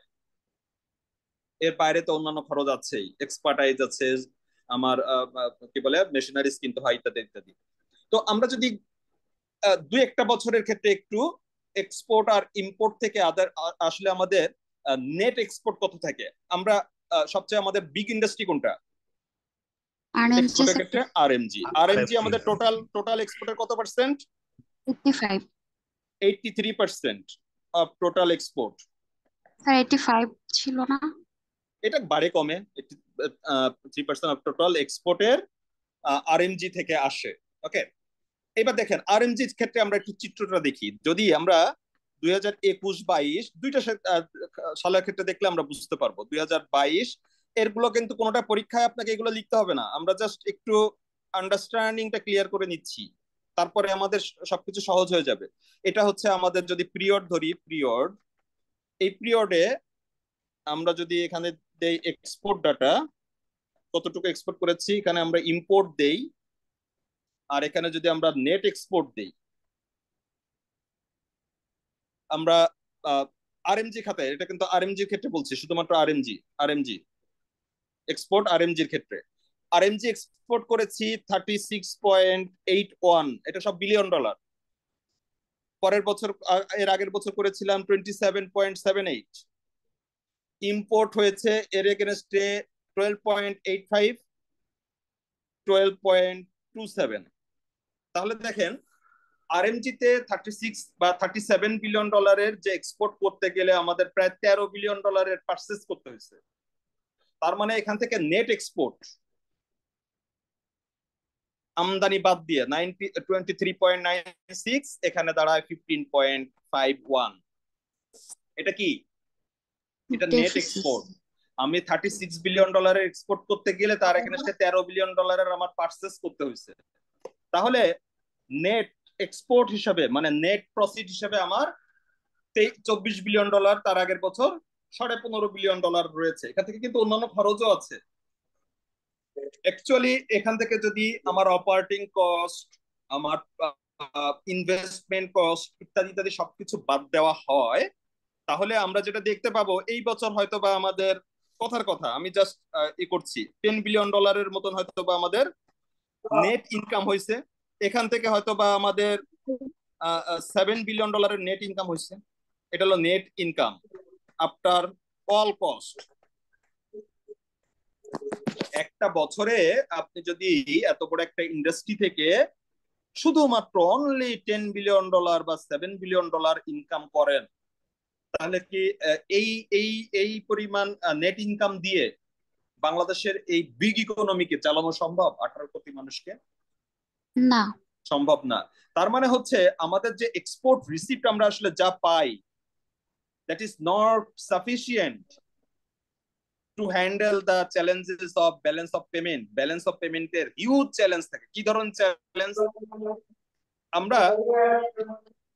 আমরা একটু এক্সপোর্ট ইম্পোর্টের সাউন্ড করেন না, কি একজন হ্যাঁ সাউন্ড করেন না। আমরা আমরা ট্রেড গ্যাপ, মানে আমরা ইম্পোর্ট বেশি করি, আমাদের দেশে ইম্পোর্ট অনেক বেশি হয়, তার তুলনায় আমাদের এক্সপোর্ট খুব কম হয়। এই জন্য আমাদের সবসময় একটা গ্যাপ তৈরি হয়। এটা মানে এটা আপনার 2022-23 অর্থ বছরে ছিল 27 বিলিয়ন ডলার, তার আগের বছর ছিল 37 বিলিয়ন ডলার, তার আগের বছর ছিল 37.5 বিলিয়ন ডলার। আমরা একটু পরে দেখবো এটা। আচ্ছা, একেবারে বলে দিয়ে আসি, আমাদের ট্রেড ডেফিসিট, ট্রেড ব্যালেন্স বা ট্রেড ডেফিসিট যে কোনো ভাবে বলা হয়, আমাদের ক্ষেত্রে আসলে অলওয়েজ ডেফিসিট হয়, তো এই জন্য আমরা ট্রেড ডেফিসিট বলতেই আসলে বেশি স্বাচ্ছন্দ্য বোধ করি। 2022-23 এই অর্থ বছরে ট্রেড ডেফিসিট ছিল আমাদের, মানে মাইনাস ফিগার, 27.33 বিলিয়ন। 2021-22 ছিল এটা 36.86 বিলিয়ন। তার আগের বছর 2021 সালে ছিল এটা 37.57 বিলিয়ন। তার আগের বছর 2019-20 এই অর্থ বছরে ছিল এটা প্রায় 31 বিলিয়ন। এটা কি? অতিরিক্ত পরিমাণ ইম্পোর্ট, এক্সেস ইম্পোর্ট। এটা হলো এক্সেস ইম্পোর্ট। এক্সেস ইম্পোর্ট, বেশি পরিমাণ আমরা ইম্পোর্ট করেছি এক্সপোর্টের তুলনায়, সেটাকে বলা হয় ট্রেড ডেফিসিট। ওকে, তো এই যে মানে আমরা আয়ের চেয়ে যে ব্যয় বেশি, এই টাকাটা তো আমাদের পূরণ করতে হবে, তাই না? সেই টাকাটা পূরণ হবে কোত্থেকে? এই যে এক্সপোর্টের এগেনস্টে আমরা যেটা নেট ইনকাম করেছি এখান থেকে পূরণ হবে। এই 10 বিলিয়ন 7 বিলিয়ন ডলার দিয়ে আপনি এই পরিমাণ ট্রেড ডেফিসিট মেনটেন করতে পারবেন? পারবেন না। তো আমরা আবার একটু আগে চলে আসি। সো এই export receipt is not sufficient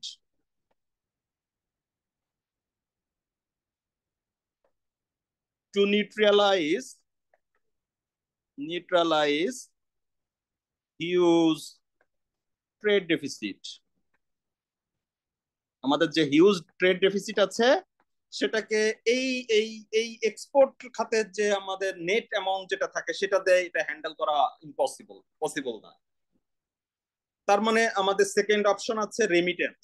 remittance কে 2 নম্বরে রেখেছি কারণ এক্সপোর্ট রিসিপ্ট থেকে আমি সবচেয়ে বেশি পরিমাণ আমার ইনফ্লো হয়। দ্বিতীয় সর্বোচ্চ ইনফ্লো হয় আমার রেমিটেন্স থেকে। রেমিটেন্সে আমি পরে আসবো যেহেতু আমাদের মূল বিষয় হচ্ছে রেমিটেন্স। 3 নাম্বারটা আছে আমাদের ফরেন এইড বা ফরেন লোন। আমার আচ্ছা লোন আর বা এইড এটা দিয়েতেও আসলে এটা মেনটেন করা ইম্পসিবল। যে ট্রেড গ্যাপ এটাকে মেনটেন করা ইম্পসিবল। ফরেন ডিরেক্ট ইনভেস্টমেন্ট খুবই পুয়ার। গত কয়েক বছরে ফরেন ডিরেক্ট ইনভেস্টমেন্ট এসেছে 2021 সালে যদি আমরা ধরি 2021-এ আমাদের 2.89 বিলিয়ন অনলি 2.89 বিলিয়ন। তারপরের বছর 2022-এ আমাদের এফডিআই এসেছে অনলি 3.48 বিলিয়ন। সো এই ফরেন ডিরেক্ট ইনভেস্টমেন্ট থেকে আমরা যে বৈদেশিক মুদ্রা পাই সেটাও আমাদের ইকোনমির জন্য কি বলা যায় সাফিসিয়েন্ট না। তার মানে হচ্ছে এই যে আমাদের ব্যালেন্স অফ পেমেন্টের যে নেগেটিভিটি, আমাদের ইম্পোর্ট এক্সপোর্টের তুলনায় অলমোস্ট প্রায় ডাবল। এই যে অলওয়েজ একটা গ্যাপ তৈরি হয়, আমাদের আয়ের চেয়ে ব্যয় অলওয়েজ বেশি, এবং বাকি যে সোর্সেস গুলা সেই সোর্সেস গুলাও খুব ভাইব্রেন্ট না। তাহলে বছরের পর বছর ধরে আমার ইকোনমিকে এই স্টেবিলিটি কে দিচ্ছে? এই স্টেবিলিটি দিচ্ছে রেমিটেন্স। আপনি দেখি আমরা এবার একটু রেমিটেন্সের তথ্য দেখে আসি। রেমিটেন্স দেখি 2024-25 একটু ডাটাগুলো দেখলে যেটা হবে সেন্সটা ক্লিয়ার হবে যে যেটা বলতেছি সেটা মিথ্যা কথা না, সত্যি কথা। হ্যাঁ, এটা ট্রুলি এটা হচ্ছে কি হচ্ছে সেটা আমরা একটু দেখে আসি। আমাদের 2024-25-এর আমরা রিজার্ভের ডাটা লিখেছিলাম কোথায়? আচ্ছা, রিজার্ভের ডাটা ওইভাবে লেখা হয়নি। আমাদের গ্রস রিজার্ভ জি আর লিখলাম, গ্রস রিজার্ভ। এখানে লিখি নেট রিজার্ভ অথবা নেট রিজার্ভ, আর এটা হচ্ছে ওয়েজ আর্নার্স রেমিটেন্স। আমরা এটা একটু দেখলে এটা এখনো চলমান 24-25, 2023-24, 2022-23। আপনাদের বোরিং লাগতেছে নাকি? 2021-22, না স্যার। 2000 না, ইন্টারেস্টিং লাগার কোনো কারণই নেই। ইন্টারেস্টিং লাগলে ডাক্তার দেখাইতে হবে। কার ভাল লাগে এসব জিনিস? স্যার 2000 ডাক্তারের কাছে তো সেশন হ্যাঁ? নিচ্ছি স্যার। না, ওই ডাক্তার না, মেডিকেশন দরকার আছে যদি কারো ভাল লাগে। ভাল লাগার মতন কিছু নাই, বাধ্য হয়ে আমরা পড়তেছি। সহজ কথা, এটা সত্যি কথা। স্যার আপনি তো বলেন যে ভালো না লাগলেও লাগাইতে হবে, এখন আবার ডাক্তার তো সব হ্যাঁ, ভালো না লাগলে আসলে লাগাইতে হবে, এটা হলো আসল কথা। গ্রস রিজার্ভ আমি একটু ডাটাগুলো দেই, তারপরে আপনাদের মানে বুঝতে সহজ হবে। দেখেন ঘটনাগুলো কিভাবে, মজার মজার ঘটনা আছে এর মধ্যে। ওইটা যদি মজার মজার বলেন তাহলে আবার ঠিক আছে। 31.20, 41.83, 46.39, 36.04, এটা হলো গ্রস রিজার্ভ। নেট রিজার্ভটা আরেক কালার দিয়ে রেখি। নেট রিজার্ভটা অবশ্য আমরা 3 বছর যাবতই করতেছি, তার আগে আমাদের নেট রিজার্ভ ক্যালকুলেশন করা হতো না। আপনি কি মুখস্থ লিখতেছেন? হ্যাঁ হ্যাঁ, আপনি কি স্যার মুখস্থ লিখতেছেন? আমি কি কম্পিউটার? আমার কাছে ডাটা শিট আছে। ঠিক আছে স্যার। এই বছর আমাদের 23.91, 21.61,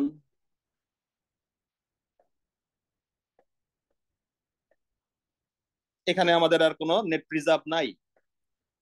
ওয়েজ আর্নার্স, এটা কিন্তু ওয়েজ আর্নার্স রেমিটেন্সের তথ্য দিচ্ছে এখানে 21.03, তারপর আছে 24.78, এখানে আছে 18.21। দেখেন একটু মিলান, দেখেন এই নিচ থেকে উপরের দিকে মিলান, কারণ নিচের দিকে কম উপরের দিকে বেশি।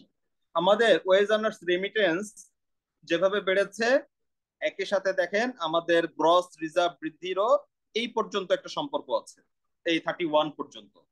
মানে আমাদের ওয়েজ আর্নার্স রেমিটেন্স বাড়ার সাথে সাথে রিজার্ভ বাড়তে থাকে। রিজার্ভ কমায় কোন ফ্যাক্টর? ট্রেড ডেফিসিট বলে এসেছিলাম, ট্রেড ডেফিসিট কমিয়ে দেয়। আর ট্রেড ডেফিসিট কে ব্যালেন্স করতে পারে না। আমার কোনটা ব্যালেন্স করতে পারে না? আমার যে নেট এক্সপোর্ট সেটাও ব্যালেন্স করতে পারে না, এফডিআইও করতে পারে না, অন্য কেউ করতে পারে না। করে কে? Wage earners remittance. দেখেন একটু আগে আমরা একটা সুন্দর জিনিস দেখলাম যে এক্সপোর্ট খাত থেকে এত বিগ ইন্ডাস্ট্রি, যেখানে আহ, আহ, কি বলা যায়, কয়েক $100 বিলিয়ন এখানে ইনভেস্ট আছে। এত বিগ ইনভেস্টমেন্টের পরে সারা বছর এত দৌড়াদৌড়ি করে, এত কষ্ট করে, এত পরিশ্রম করে বছর শেষে আমার হাতে থাকে মাত্র $10 বিলিয়ন বা $7 বিলিয়ন। চিন্তা করেন, এত বিগ ইন্ডাস্ট্রি, তার নেট আউটপুট ভেরি ইনসিগনিফিকেন্ট। কারণ কি? কারণ যে আমার লোকাল ইন্ডাস্ট্রি না, এর একটা নিডিলও আমাকে দেশের বাইরে থেকে কিন্তু ইম্পোর্ট করতে হয়। একটা সিঙ্গেল সুতাও কিন্তু বাংলাদেশ থেকে পাওয়া যায় না, প্রত্যেকটা জিনিস ইম্পোর্ট করতে হয়। ইভেন ম্যান পাওয়ারও ইম্পোর্ট করতে হয়। আমাদের দেশে যথেষ্ট এক্সপার্ট নাই, টেকনোলজি নাই, এক্সপার্ট নাই, কোনো কিছুই নাই। তার মানে হচ্ছে পুরোটা বাইরে থেকে আমাকে প্রকিউর করতে হয়, either machineries, raw materials and technology. এরপরে সবকিছু খরচ টরচ বাদ দিয়ে বছর শেষে দেশ এখান থেকে মাত্র হাতে গুনে $7 to $10 বিলিয়ন আসলে পায়। আবার একটু চিন্তা করি, যদি এর সাথে আমরা একটু কম্পেয়ার করি আমাদের ওয়েজ আর্নার্স রেমিটেন্স কে, দেখেন ওয়েজ আর্নার রেমিটেন্স আমাদের এই যে কারেন্ট গত বছরও আমরা এখানে দেখেন প্রায় $24 বিলিয়ন মতো কাছাকাছি, $23.91 বিলিয়ন ওয়েজ আর্নার্স রেমিটেন্স আমরা পেয়েছি। তার মানে হচ্ছে আরএনজি সেক্টর থেকে আমরা যে নেট রিসিপ্টটা পাই তার ডাবলেরও বেশি আমাদের কোথা থেকে আসে? রেমিটেন্স থেকে আসে। আমরা আরএমজি থেকে যদি পাই, আরএমজি থেকে দেখেন কত সালে পেয়েছিলাম, 2021-22-এ আমরা ধরে নিয়েছি এটা $10 বিলিয়ন। আরএমজি থেকে 21-22-এ এই অর্থ বছরে আমরা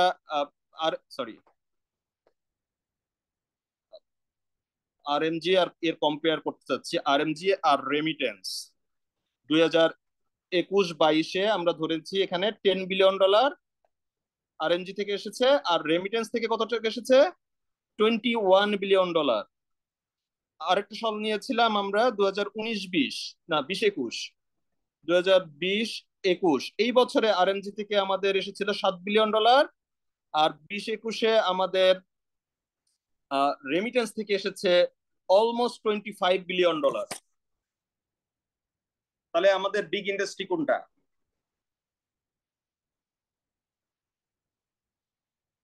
রেমিটেন্স। রেমিটেন্স। রেমিটেন্স। দেখেন আরএমজি তে যেটা বলছিলাম, এখানে $100 of billion ইনভেস্ট করা আছে। 100 না তো, এখানে সম্ভবত এটা $200+ বিলিয়ন এখানে ইনভেস্ট করা আছে আরএমজি। তার মানে হচ্ছে খুব কস্টলি একটা ইন্ডাস্ট্রি, ভেরি কস্টলি। এবং রেমিটেন্সে আমাদের ইনভেস্টমেন্ট কতটুকু? রেমিটেন্সে আমাদের অ্যাকচুয়ালি তেমন কোনো এস্টাবলিশমেন্ট নাই। রেমিটেন্স শুধুমাত্র আমাদের বিমান ভর্তি করে অদক্ষ শ্রমিক যদি আমরা পাঠাইতে পারি, বিমান ভাড়াটা লাগে আমাদের। তার মানে এই $25 বিলিয়ন ইনকাম করতে গিয়ে আমার খরচ আছে এট বেস্ট $2 বিলিয়ন। আর এই $7 বিলিয়ন ইনকাম করতে গিয়ে আমাকে ট্রেড করতে হয় মোর দ্যান $100 বিলিয়ন, ইনভেস্টমেন্ট আছে $200 বিলিয়ন। তার মানে হচ্ছে অ্যাকচুয়ালি আমার remittance industry is 5 times than the RMG industry. এবং এই $21 বিলিয়ন $25 বিলিয়ন গত কয়েক বছর যাবত আমরা কনজিকিউটিভলি মানে $23-24 বিলিয়ন করে আমরা রেমিটেন্স পাচ্ছি। এই রেমিটেন্সের যে আর্নিংস, এটাই আসলে বাংলাদেশটাকে বাঁচিয়ে রেখেছে। আমাদের ট্রেড ভলিউম মানে এক্সপোর্ট ইম্পোর্ট মিলিয়ে, এক্সপোর্ট আর ইম্পোর্ট মিলিয়ে এটাকে বলা হয় ট্রেড ভলিউম। এক্সপোর্ট ইম্পোর্ট মিলিয়ে বলা হয় ট্রেড ভলিউম। এই ট্রেড ভলিউম দেখেন, আমরা যদি এক্সপোর্ট আর ইম্পোর্টকে যদি যোগ করি যে কোনো একটা বছরের, এটা এখন 115-10-15 বিলিয়ন ডলারে পৌঁছে গেছে। তাহলে 110-15 বিলিয়ন ডলারের একটা এক্সপোর্ট ইম্পোর্ট থেকে বছর শেষে আমরা আসলে 10-12 বা 15 বিলিয়ন ডলার হয়তো বা আমাদের ইকোনমিতে নেট অ্যামাউন্ট যোগ হয়, তার অলমোস্ট ডাবল আসে আমাদের এই রেমিটেন্স থেকে। এবং রেমিটেন্স যদি না থাকতো তাহলে এই যে আমাদের হিউজ ট্রেড ডেফিসিট, এই ট্রেড ডেফিসিটটা কি আমাদের অটোমেটিক্যালি হয়েছে নাকি আমরা চুজ করেছি বলেন তো? চুজ করছি। স্যার আমরা আমরা চুজ করেছি। হ্যাঁ, আমরা চুজ করেছি, কারণ আমরা যদি এই পরিমাণ ইম্পোর্ট না করি আমার অপটিমাম এক্সপোর্ট কিন্তু হবে না। আপনি যদি আমার যদি ফরেন কারেন্সির সোর্স না থাকতো, আপনি শুধুমাত্র যদি রেমিটেন্সটাকে মাইনাস করে দেন, রেমিটেন্সটাকে রেমিটেন্সকে যদি আমাদের ব্যালেন্স অফ পেমেন্ট থেকে শুধু মাইনাস করে দেন, বাংলাদেশই মুখ থুবড়ে পড়বে। কেন? কারণ আমরা অসম্ভব আমার এই পরিমাণে স্টেক নেওয়া, ট্রেড ডেফিসিটের যে স্টেক আমরা নিতে পারছি মোর দেন $30 বিলিয়ন, এবং সেটাকে আবার মিনিমাইজ করছি, নিউট্রালাইজ করছি। আমরা এই পরিমাণ ইম্পোর্ট করতেই পারতাম না। ইম্পোর্ট না করতে পারলে আমরা এক্সপোর্টও করতে পারতাম না। তার মানে হলো আমাদের ইন্ডাস্ট্রি সেই 80-র দশকের ইন্ডাস্ট্রিতে থেকে যেত, রয়ে যেত, আমরা এত দূর পৌঁছাতে পারতাম না। তার মানে হচ্ছে আমার এই টোটাল যে ইকোনমিক অ্যাফেয়ার্স আমরা যেটা দেখি, trade and business globally and locally, এর পুরাটাই তার মানে হচ্ছে পুরো দেশের ইকোনমি, তার মানে হচ্ছে পুরো দেশটাই দাঁড়িয়ে আছে আসলে রেমিটেন্সের উপর দাঁড়িয়ে। রেমিটেন্স এতটা ভাইটাল বাংলাদেশের জন্য। এখন কি আপনাদের কিছুটা মানে সেন্সটা ক্লিয়ার হয়েছে কিনা যে ট্রুলি রেমিটেন্স আসলে আমাদের ইকোনমিটাকে কতটুকু শেল্টার দিয়ে রেখেছে? ওই যে স্টার্টিং এ বলেছিলাম যে remittance is called the life saving blood of our economy. জীবন বাঁচানোর জন্য আমাদের যেমন শরীরে ব্লাড দরকার হয়, এই ব্লাডটাই হচ্ছে বাংলাদেশের ইকোনমিতে রেমিটেন্স। রেমিটেন্স না থাকলে আমার ইকোনমিক অ্যাফেয়ার্স পুরোটাই কি হতো, বসে যেত। এই পরিমাণ এক্সপোর্ট ইম্পোর্ট করতে পারতাম না। দেখেন, রেমিটেন্স যদি না থাকতো তাহলে কি হতো? If there were no remittance, কি কি হতো দেখেন। আমাদের ওয়েজ আর্নার্সরা কত মানে কত সংখ্যক ওয়েজ আর্নার্স দেশের বাইরে কাজ করেন ধারণা আছে? 13 মিলিয়ন। 1.5 কোটি স্যার। অলমোস্ট 1.5 কোটি, মানে 1,40,00,000-এর কাছাকাছি, মানে 14 মিলিয়ন বা 15 মিলিয়ন। আমরা একটু মানে জাস্ট হিসাবের সুবিধার জন্য একটু রাউন্ডিং করে ধরি, 15 মিলিয়ন মানে 1,50,00,000। ওকে, যদি এই 15 মিলিয়ন বা 1.5 কোটি মানুষ দেশের বাইরে না কাজ করতো তাহলে এরা কোথায় থাকতো? বাংলাদেশে। দেশেই থাকতো। যে দেশে যদি দেশের বাইরে না যেত তাহলে তো দেশেই থাকতো, নোয়াখালী, বরিশাল, খুলনা, সাতক্ষীরা, এসব জায়গায় থাকতো। তাহলে 15 মিলিয়ন মানুষ বা 1.5 কোটি মানুষ এরা খায় কই? এখন এরা খাচ্ছে কোথায়? দেশের বাইরে খাচ্ছে নাকি? তাহলে এই 1.5 কোটি মানুষ যদি দেশের মধ্যে থাকতো, বেকার থাকতো, দেশের ফুডের উপর যদি এরা তো দেশে থাকলে আসলে ম্যাক্সিমাম সবাই বেকারই থাকতো, কাজ খুঁজে পেত না। দেশের ফুডের উপর এরা প্রেশারাইজ করতো বা প্রেশার তৈরি করতো খুব স্বাভাবিকভাবে। দেশে থাকলে তো খাবেই তারা। তার মানে হচ্ছে 1.5 কোটি মানুষ দেশের উপর চাপ তৈরি না করে বরং 1.5 কোটি মানুষের চাপটাকে রিলিফ করছে দেশের বাইরে গিয়ে, এটা একটা অ্যাডভান্টেজ।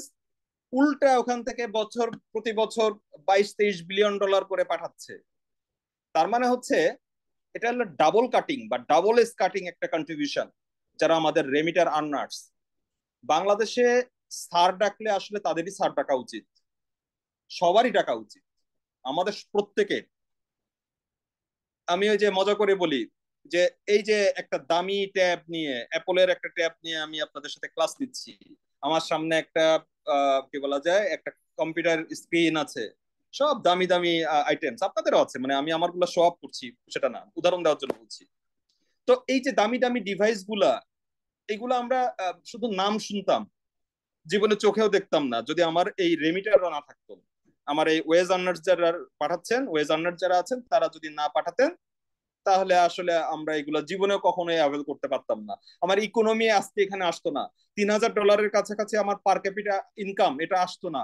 আমার পভার্টি রেট এখনো কমপক্ষে হলে 40%-এর বেশি থাকতো। সেই 80-র দশক থেকে শুরু হয়ে 80-র দশক, 90-র দশক, টিল নাও, এবং expected to be unlimited future, বাংলাদেশের ইকোনমিটাকে ক্যারি করছে এই যে 1.5 কোটি মানুষের যে 3 কোটি পা, এটাই আসলে বাংলাদেশটাকে ধরে রেখেছে। রেমিটাররা না থাকলে বাংলাদেশ কখনোই এত দূর আসতে পারতো না, আর কোনো ইন্ডাস্ট্রি দিয়েই পসিবল না। আমাদের দেশে আমাদের যে লোকাল ইন্ডাস্ট্রি আছে, সেখান থেকে $2 বিলিয়ন এক্সপোর্ট করার মতো কোনো লোকাল ইন্ডাস্ট্রি আমাদের নাই। সবাই মানে $multi-billion বলা হয়, $2 বিলিয়ন অর মোর, সেটা বলা হয় $multi-billion। মানে একমাত্র আরএমজি বাদ দিলে আমার কোনো লোকাল ইন্ডাস্ট্রি নাই যেটা আমাকে $multi-billion এক্সপোর্ট প্রসিড এনে দিতে পারে। তার মানে বুঝতে পেরেছেন, আমরা বাকি সবকিছু বিক্রি করেও বছরে $10 বিলিয়ন এক্সপোর্ট হয় না। তার মানে হচ্ছে দুইটা জিনিস, এক হচ্ছে আরএমজি, আরেকটা হচ্ছে নন আরএমজি। এই দুই ধরনের আমাদের এক্সপোর্ট আছে। এই আরএমজি এক্সপোর্ট জিরো হয়ে যেত যদি রেমিটেন্স না থাকতো। রেমিটেন্স না থাকলে আমরা ওই ট্রেড ডেফিসিট তৈরি করতে পারতাম না। রেমিটেন্স না থাকলে আমরা এত হাই স্টেক মানে ভলিউম অফ ইম্পোর্ট এটা করতে পারতাম না। ইম্পোর্ট যদি না করতে পারতাম তাহলে আমার ইন্ডাস্ট্রি গ্রো করতো না। আমাদের এই যে নন আরএমজি এক্সপোর্ট সব মিলে বছরে $10 বিলিয়ন, এইটা দিয়ে আপনি ওষুধপত্র কিনতে হইতো, আমাদের নেসেসারি একেবারেই আনঅ্যাভয়েডেবল যে পারচেসেস গুলা, তার বাইরে আসলে আমাদের এই অ্যাপলের ল্যাপটপ, কম্পিউটার, হাতে দামি দামি মোবাইল গ্যাজেটস ইম্পসিবল ছিল, কখনোই পসিবল ছিল না। তো আমরা আসলে বুঝতে পেরেছি কনসেপচুয়ালি আমার ইকোনমিতে ওই যে শুধুমাত্র পপি গাইডের ভাষা না, যে এটা আমাদের economy life savings blood. Beyond that আমরা একেবারে ফ্যাক্টস এন্ড ফিগার সহ এবং কি বলা যায় যুক্তি সহকারে শিখলাম যে আমাদের ইকোনমির সবচেয়ে বিগ প্রভিশন সেটা আসলে আমাদের ওয়েজ আর্নার্স রেমিটেন্স। এটাই আমাদের ইকোনমির আসলে এটা স্থিতিশীলতা দিয়েছে, এটা আমাদেরকে আসলে ধরে রেখেছে। তার মানে এবার আমরা একটু কন্ট্রিবিউশনে চলে আসি, মানে আমরা যে আলোচনাগুলো করলাম সেটার সামারাইজ ভার্সনে চলে আসি, যে অ্যাকচুয়ালি কি কি কন্ট্রিবিউট করছে এই রেমিটেন্স আমার ইকোনমিতে। আমরা পরীক্ষার জন্য যেটা লিখবো এবার আমরা সেই ল্যাঙ্গুয়েজে চলে আসবো। ওকে, আমরা এখানে চলে আসি, জাস্ট মিনিট। স্যার, বলে ব্যালেন্স অফ পেমেন্টের লেভেল অফ আউটপুটটা একটু বললে হ্যাঁ ভালো হ্যাঁ, হতো। কোনটা বুঝি নাই। ব্যালেন্স অফ পেমেন্টের লেভেল অফ আউটপুটটা যদি আপনি আবার একটু বলতেন ভালো হতো। লেভেল অফ আউটপুট কোনটা ছিল, অ্যাকচুয়ালি ল্যাঙ্গুয়েজটা ধরতে পারছি না, আবার একটু বুঝায় বলেন, ল্যাঙ্গুয়েজটা বুঝতে পারিনি, কোন কোন জায়গাটা। এটা হচ্ছে ব্যালেন্স অফ পেমেন্টের লেভেল অফ আউটপুটটা একটু বুঝায় বলেন, সেটা বললাম। লেভেল অফ আউটপুট দ্বারা আসলে কি মিন করছেন, আমি সেটা বুঝতে পারি নাই আর কি। মানে এই ব্যালেন্স অফ পেমেন্টের যে আউটপুট গুলা, আচ্ছা, মানে আচ্ছা, এটা আমরা যেদিন রিজার্ভ করব সেদিন যাব, কারণ এখানে আমাদের এখনো যে আলোচনা আছে তাতে কুলাইতে পারবো না। ওকে, আমরা যেদিন রিজার্ভ দেখবো, রিজার্ভের আগে আমরা পুরো ব্যালেন্স অফ পেমেন্টের সব আইটেম সুন্দর করে দেখে আসবো, তারপর আমরা রিজার্ভের জন্য এটা আলোচনা করবো, ঠিক আছে? তো আজকে আমরা একটু ইসের মধ্যে থাকি। আমাদের টপিকে ছিল, আংশিক ছিল। এখানে ছিল হ্যাঁ, কোন জায়গাটা বলেন। স্যার এখানে এই যে টপিকের ভিতরেই মানে আলোচনা করা ছিল এই জন্য বললাম। আচ্ছা আচ্ছা আচ্ছা, টপিকে যখন যাব তখন আমি দেখছি। তো এই যে আমরা ওভারঅল একটা কি বলা যায়, ওভারঅল একটা প্রেজেন্টেশন দেখলাম যে আমার ইকোনমিতে রেমিটেন্স আসলে কতটা ইনফ্লুয়েন্সিং ফ্যাক্টর। এখন আমরা আমাদের একটা খুব গুরুত্বপূর্ণ প্রশ্ন, এবং এখনকার বেসিসে এই প্রশ্নটা আরো আসতে পারে, যে আমাদের ইকোনমিতে what are the role of remittance they are playing in our economy, মানে কতটুকু ক্যাটালিস্টিক ফোর্স হিসেবে তারা কাজ করছে। ওকে, তো রেমিটেন্সের যে কন্ট্রিবিউশন সেটাকে আমরা আসলে দুইটা ভাগে একটু ভাগ করে দেখব, দুই ভাগে ভাগ করে দেখব। রেমিটেন্স একই সাথে আমাদেরকে একটা ম্যাক্রো ইকোনমিক পার্সপেক্টিভ থেকে আমাদেরকে কন্ট্রিবিউট করে, আবার মাইক্রো ইকোনমিক পার্সপেক্টিভ থেকেও আমাদেরকে কন্ট্রিবিউট করে। কিরকম, এবার একটু ডিভাইসটা চেঞ্জ করি কারণ আমার একটু লম্বা জায়গা লাগবে, ডিভাইসটাকে একটু ওকে। দেখেন রেমিটেন্সের যে রোল, এই এটা আমরা যদি রাখি তাহলে আমাদের আসলে রেমিটেন্সের পুরো জিনিসটা মনে রাখতে সহজ হবে। রেমিটেন্সের যেটা বললাম, দুই ধরনের রোল আছে। এটা হচ্ছে কনজাম্পশন। একটা হচ্ছে আমরা বলি ম্যাক্রো লেভেল, আরটা হচ্ছে মাইক্রো লেভেল। ম্যাক্রো লেভেল কোনটা? ওই যে ব্যালেন্স অফ পেমেন্ট বললাম, এই সেই বললাম, এটাকে বলা হয় ম্যাক্রো লেভেল, মানে জাতীয় অর্থনীতি, সেটা হচ্ছে ম্যাক্রো লেভেল। এটাকে অন্য ভাষায় এগ্রিগেট লেভেলও বলা হয়, এগ্রিগেট লেভেল বা ম্যাক্রো লেভেল, এগ্রিগেট। আর এটাকে বলা হয় ডিসএগ্রিগেট। এটাকে আপনি বলতে পারেন যে ইন্ডিভিজুয়াল এন্ড হাউস হোল্ড, এভাবেও আমরা বলতে পারি। এই দুইটা ক্ষেত্রেই কন্ট্রিবিউট করে। আমরা ওই যে বলছিলাম বাংলাদেশে পভার্টি রিডাকশনের ক্ষেত্রে বিগ প্লে, মানে বিগ রোল প্লে করেছে রেমিটেন্স। কিভাবে, একটু দেখে আসি কিভাবে করেছে। দেখেন একজন রেমিটার যখন দেশের বাইরে যান উনি কিন্তু প্রতি মাসে টাকা পাঠাতে থাকেন, নাকি পাঠায় নাকি জি পাঠায় না? জি। তার মানে হচ্ছে, সরি, একজন রেমিটার যখন দেশের বাইরে থাকেন উনি কি করেন, ওনার ইনকাম বাড়ে নাকি বাড়ে না? হ্যাঁ বাড়ে। বাড়ে। যদি তার ইনকাম বাড়ে তাহলে তার আরো সাথে দুইটা জিনিস বাড়ে। কি কি জিনিস বাড়ে? আমাদের যদি ইনকাম বাড়ে তাহলে কি কি বাড়ে সাথে সাথে? স্যার এক্সপেন্ডিচার বাড়ে এবং সেভিং সেভিংস বাড়ে। ইনভেস্টমেন্ট। হ্যাঁ, কনজাম্পশন বা expenditure, consumption savings and investment. আর সেভিংস বাড়ে। ওকে, যদি সেভিংস বাড়ে তাহলে ইনভেস্টমেন্টও বাড়ে নাকি? ওই যে একজন রেমিটার যিনি দেশের বাইরে গেছেন, ওখান থেকে 5 বছর 7 বছর বা 10 বছর উনি ওখানে স্টে করবেন, ওখান থেকে প্রতি মাসে তার টাকাটা আসে, টাকাটা সে ব্যাংকে রাখে। একটা সময় এটা 20 লাখ বা 25 লাখ বা 30 লাখ টাকা হয়। তারপর সে দেশে ফিরে কোনো একটা বিজনেস শুরু করে। এটাই তো নর্মালি আমাদের সিন। আমরা এইভাবেই দেখেছি রেমিটারদেরকে 10 বছর দেশের বাইরে থাকে, বেশ কিছু টাকা পয়সা জমায়, কিছু জমি টমি কিনে, এরপর দেশে এসে কোনো একটা ছোট উদ্যোগ, এসএমই উদ্যোগ সে নেয়, এবং তার মানে হচ্ছে সে ইনভেস্টমেন্ট করে।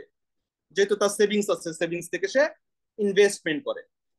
ওকে, তাহলে দেখেন একটা ইকোনমিতে যদি কনজাম্পশন বাড়ে এবং ইনভেস্টমেন্ট বাড়ে তাহলে কি বাড়ে আসলে? গ্রোথ বাড়ে। গ্রোথ বাড়ে। Very good. ইকোনমিক গ্রোথ বাড়ে, ইকোনমিক গ্রোথ হয়। কনজাম্পশন হলেও ইকোনমিক গ্রোথ হয় কেন? কনজাম্পশন হলে মানুষ তো, প্রডিউসাররা মোর প্রডিউস করবে, তাই না?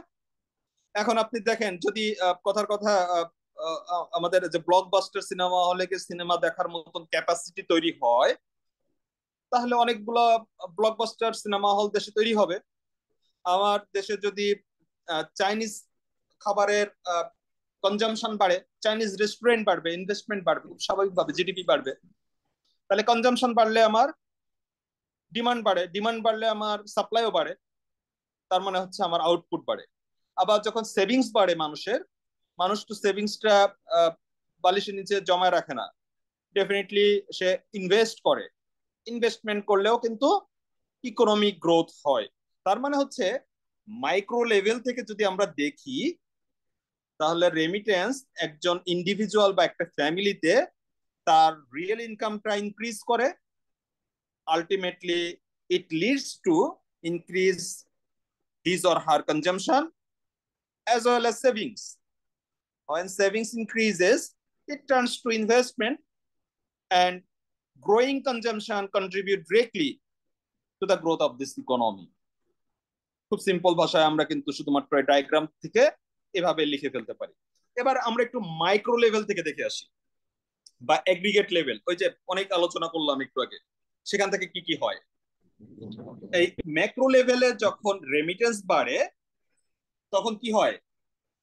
বুস্ট আপ করে। হ্যাঁ, স্যার আমার ফরেন কারেন্সি বাড়তে থাকে, তখন আমার এটা রিডিউস করে কি? ডেফিসিট কমায় না? কারেন্ট অ্যাকাউন্ট ডেফিসিট কমিয়ে ফেলে। হ্যাঁ, আমার ডেফিসিটটাকে কমায়, আমার কি করে? রিজার্ভ বিল্ড করে, রিজার্ভ বিল্ড করে, বাড়ায়। রিজার্ভ যদি বাড়ে এবং রিজার্ভ যদি অপটিমাম থাকে, তাহলে আলটিমেটলি আমার কি ফিনান্সিয়াল সেক্টর ডেভেলপ হয়, তাই না? বা স্ট্রেনথেন হয়। ফিনান্সিয়াল সেক্টর ডেভেলপমেন্ট হয়, সেক্টর ডেভেলপ করে। ওকে, এবং এর ফলে কি হয়? এর ফলে আমার ইনভেস্টমেন্ট ক্যাপাসিটি বাড়ে। ইনভেস্টমেন্ট ক্যাপাসিটি বা ইনভেস্টমেন্ট ওই একই কথা আর কি, ইনভেস্টমেন্ট ক্যাপাসিটি বাড়ে। ইনভেস্টমেন্ট ক্যাপাসিটি যদি আমার বাড়ে, ultimately it leads to economic growth. তাহলে দেখেন, এই যে বাংলাদেশের যে ইকোনমিক গ্রোথ, এর পিছনে সবচেয়ে কন্ট্রিবিউটিং যে রোল, সেটা কিন্তু আসলে রেমিটেন্সের, সেটা আরএমজি না। আরএমজি যেটা করেছে, আরএমজি হিউজ পরিমাণ কর্মসংস্থান তৈরি করেছে, তার ফলেও মানুষের ইনকাম বেড়েছে, ডিমান্ড বেড়েছে। মানে তার রোলটাকে আমি ছোট করছি না, রোলটাকে কম্পেয়ার করছি। তো মোস্ট যে কন্ট্রিবিউটিং যে রোলটা, কন্ট্রিবিউটরি যে রোলটা, সেটা অ্যাকচুয়ালি আমার ইকোনমিতে প্লে করে রেমিটেন্স। ঠিক আছে, আমরা আরেকটা গুরুত্বপূর্ণ জিনিস দেখে আমরা ম্যাটেরিয়ালসে চলে যাব, আমাদের আলোচনা অলমোস্ট শেষের দিকে। আপনারা একটা জিনিস ম্যাক্রো লেভেল থেকে ডেফিসিট রিডিউস হয় কিভাবে? সরি, ম্যাক্রো লেভেল থেকে ডেফিসিট রিডিউস হয় কিভাবে? ডেফিসিট, এই যে আমরা দেখেন, এই যে কি কি দেখেছিলাম, আমাদের হিউজ পরিমাণ ট্রেড ডেফিসিট আছে না? কোথায় লিখেছিলাম ট্রেড ডেফিসিট? কোথায় ছিল? আমরা দেখলাম না প্রতি বছর অনেক ঘাটতি, এই যে ট্রেড ডেফিসিট উপরে চলে গেছে। হ্যাঁ, এই যে ট্রেড ডেফিসিট, এখানে এই যে এখানে দেখেন, খেয়াল করেন, এই যে ট্রেড ডেফিসিট, আমি যেখানে কলম ঘুরাচ্ছি, এই যে হিউজ পরিমাণ ট্রেড ডেফিসিট, এগুলো কমায় কে? এগুলো কমায় রেমিটেন্সের টাকা দিয়ে কমে। ওকে, এটাকে নিউট্রাল করে রেমিটেন্সের টাকা বা রেমিটেন্সের ইনফ্লো, ওইটাকে বলেছে রিডিউস ডেফিসিট। ডেফিসিট যখন কমে, তখন আমার কি হয়? রিজার্ভ বাড়ে। আপনার যদি দায় কমতে থাকে, তাহলে আপনার সম্পদ বাড়তে থাকে না? সেটাই আর কি। আমার যখন দায় কমে, রিডিউস ডেফিসিট মানে তো দায়, তো ডেফিসিট বা দায় যখন কমতে থাকে, তখন সম্পদ বাড়তে থাকে, ইনফ্লেট করতে থাকে। তো হ্যাঁ, হ্যাঁ, আপনার দেখেন ডেফিসিট যদি অনেক বেশি থাকে, একটা জিনিস খেয়াল করেন, ছোট্ট একটা জিনিস দেখে আসি, আপনাদের কনসেপ্ট আর একটু ক্লিয়ার হবে। একটা জিনিস খেয়াল করেন, এখানে যে ট্রেড ডেফিসিটের কথা দেখালাম বা ট্রেড ডেফিসিট দেখলেন, এই ডাটাটার ক্ষেত্রে দেখি তো এটা মুছা পসিবল কিনা। ফাইন, কিছু একটু খেয়াল করেন। মুছছেন, হ্যাঁ হ্যাঁ, কিছু মুছেন না, মানে এটা আবার দিবেন না? তাই এরকম কথা ছিল দেওয়ার? ওকে, একটু খেয়াল করেন, এখানে আমাদের যে ট্রেড ডেফিসিট আছে, এর মধ্যে আপনারা কোনো অসামঞ্জস্যতা পান? মানে কনজিকিউটিভিটির কথা বলেছি, না। পরম্পরার কথা বলেছি, পান না? আপনারা 19-20-এর এটা দেখেন, আর 22-23 এটা দেখেন।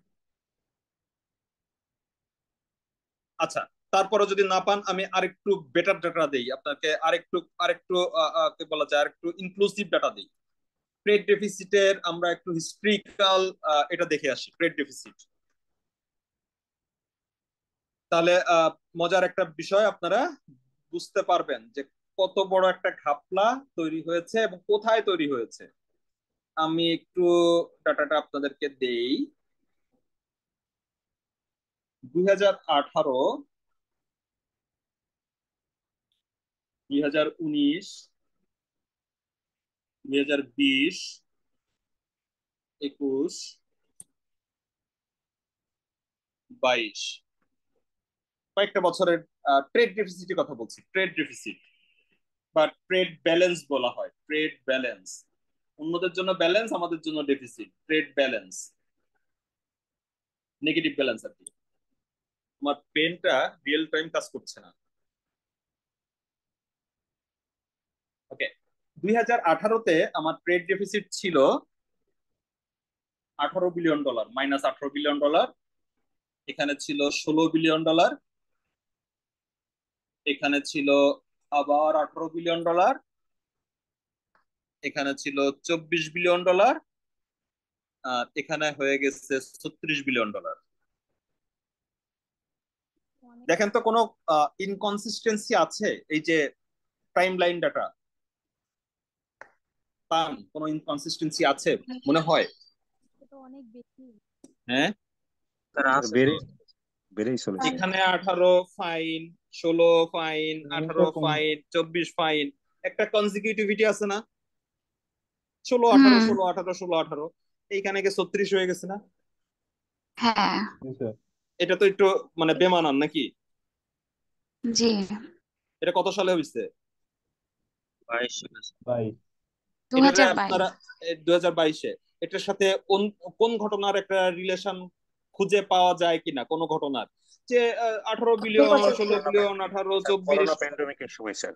হঠাৎ করে পরে করোনা প্যান্ডেমিক তো 2020-এ হয়েছে। করোনা হয়েছে 2020-এ। 2022-এ করোনা। হ্যাঁ, রাশিয়া ইউক্রেন হয় আর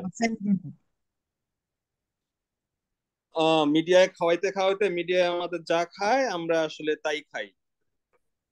হ্যাঁ, যুদ্ধ বিধ্বস্ত মানে যুদ্ধ টুদ্ধ তো তার আগেও হয়েছে। আফগানিস্তানে যুদ্ধ হইলো এত বছর, আমরা এফেক্টেড হইলাম না। হ্যাঁ, দেখি স্যার টাকা পাচারের দুনিয়ার জন্য এত নাকি? জায়গায় ডেফিনেটলি তাই, কোনো সন্দেহ নেই, আনডাউটেডলি তাই। এবং 2022 সালে বাংলাদেশ থেকে সবচেয়ে বেশি পরিমাণ মানি লন্ডারিং হয়েছে। আমাদের 2022-এই আমাদের রিজার্ভ ক্রাইসিসের শুরু হয়েছে বিগ অ্যামাউন্টে। কারণ কি?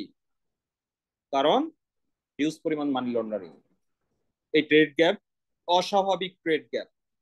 এই সময় এসে আমাদের কারেন্ট অ্যাকাউন্ট মানে ব্যালেন্স অফ পেমেন্টের সবচেয়ে গুরুত্বপূর্ণ অ্যাকাউন্ট হচ্ছে কারেন্ট অ্যাকাউন্ট। একটা দেশের জন্য সবচেয়ে গুরুত্বপূর্ণ আইটেম হচ্ছে current account. Current account deficit হয়ে গেছিল আমাদের $18 বিলিয়ন, মানে ডিরেক্টলি মানুষ পায় এই মুহূর্তে। ওই সময় আমরা $4.7 বিলিয়ন লোনটা নিতে বাধ্য হয়েছিলাম। কারেন্ট অ্যাকাউন্ট ডেফিসিট আমাদের নর্মাল ট্রেন্ড হচ্ছে $4-5 বিলিয়ন, 4-5-6-7 বিলিয়ন মধ্যে থাকে। $18 বিলিয়ন যখন আমার কারেন্ট অ্যাকাউন্ট দায় তৈরি হয়েছে, এই মুহূর্তে অন্যান্য দেশ আমাদের কাছে পায়, তখন এটা আমাদের জন্য একটা আনবিয়ারেবল প্রেশার হয়ে গেছে। আনবিয়ারেবল প্রেশার, এটা মানি লন্ডারিং এর জন্য, যেটা ওই সময়ে বলা সম্ভব হতো না। আমরা একটু গোপনে টপনে কথা বলতো মানুষ, তখন এগুলো আলোচনা হতো। হিউজ পরিমাণ দায়টা তৈরি হয়েছিল আসলে মানি লন্ডারিং এর কারণে। কোন জায়গায় ছিলাম, কোন কারণে এই কথাটা আসছিলাম, কোথায় ছিলাম আমরা? কেউ কোন একটা প্রশ্ন করছিলেন, কি প্রশ্ন করছিলেন মনে আছে? রিডিউস ডেফিসিট হ্যাঁ, কোনটা ডেফিসিটের? Sir, reduce deficit. হ্যাঁ, রিডিউস ডেফিসিট। তাহলে এই যে $36 বিলিয়ন দায়, এই যে দায়টা আমরা পরবর্তীতে কিভাবে নিউট্রাল হয়েছে, বা নিউট্রাল তো হয়নি, আমাদের রিজার্ভ থেকে গিয়েছে। তো এই যে দেখেন, বলছিলাম যে রিজার্ভটা ফল করেছে আসলে এই দায়টা মেটাতে গিয়ে। আমরা আমাদের রিজার্ভ থাকার কথা, নেট রিজার্ভ $41 বিলিয়ন, আমাদের আছে এখন $21 বিলিয়ন। কতটুকু কমছে, মাইনাস কতটুকু হয়েছে?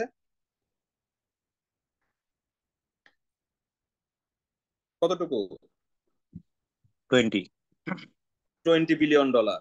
অ্যাকচুয়ালি এই $20 বিলিয়ন মানি লন্ডারিং হয়ে চলে গিয়েছে তার মধ্যে আপনি এখানে দেখতে পাচ্ছেন, এখানে যদি 24 বিলিয়ন, এই যে 21 আর 22 থেকে শুরু হয়েছে, 18 বিলিয়ন থেকে 20 বিলিয়ন ডলার যদি আমার ট্রেড ডেফিসিট থাকতো, এটা ছিল নর্মাল। 18 দুগুণে 36 হয়ে গেছে, এটা দুটার পার্থক্য যেমন 18 বিলিয়ন ডলার, এই দুইটার পার্থক্য দেখেন একই রকম কাছাকাছি। তার মানে হচ্ছে আমার এই যে নেগেটিভিটি, স্যার হঠাৎ করে তাহলে কি টাকা পাচারটা বেশি হয়েছিল? হ্যাঁ হ্যাঁ হঠাৎ হ্যাঁ করে তৈরি হয়েছে খুব স্বাভাবিকভাবে। তার মানে আচ্ছা হচ্ছে আমার যে হিউজ পরিমাণ আমার যে হিউজ পরিমাণ ট্রেড ডেফিসিট বা আমার যে বৈদেশিক যে দায় তৈরি হয়েছে, সেই দায় মেটাতে গিয়ে আমাদের এই রিজার্ভ ক্রাইসিস তৈরি হয়েছে। রিজার্ভ ক্রাইসিস তৈরি হওয়ার মতো আর কোনো কারণ বাংলাদেশে ছিল না। দেখেন, যেটা সবসময় দোহাই দেওয়া হয় যে রাশিয়া ইউক্রেন ওয়ারের জন্য আমাদের ইকোনমি বা আমাদের রিজার্ভ ফল করেছে, এটা পার্শিয়ালি ট্রু, অ্যাবসলিউটলি ট্রু না। রাশিয়া ইউক্রেন যুদ্ধ শুরু হওয়ার আগে বাংলাদেশের কিছু মানে সব দেশেরই কিছু ম্যান্ডেটরি পার্সেজ আছে বা ইম্পোর্ট আছে। বাংলাদেশের জন্য ম্যান্ডেটরি ইম্পোর্ট গুলো হলো কি কি বলেন তো? পেট্রোলিয়াম, এটা আপনাকে আনতেই হবে, এটা আমাদের দেশে নাই। আমাদের ফুড ইম্পোর্ট করতে হয় প্রায় 12,000 টনের মতন খাদ্য সংকট তৈরি হয় ফুড। 3 নাম্বার হচ্ছে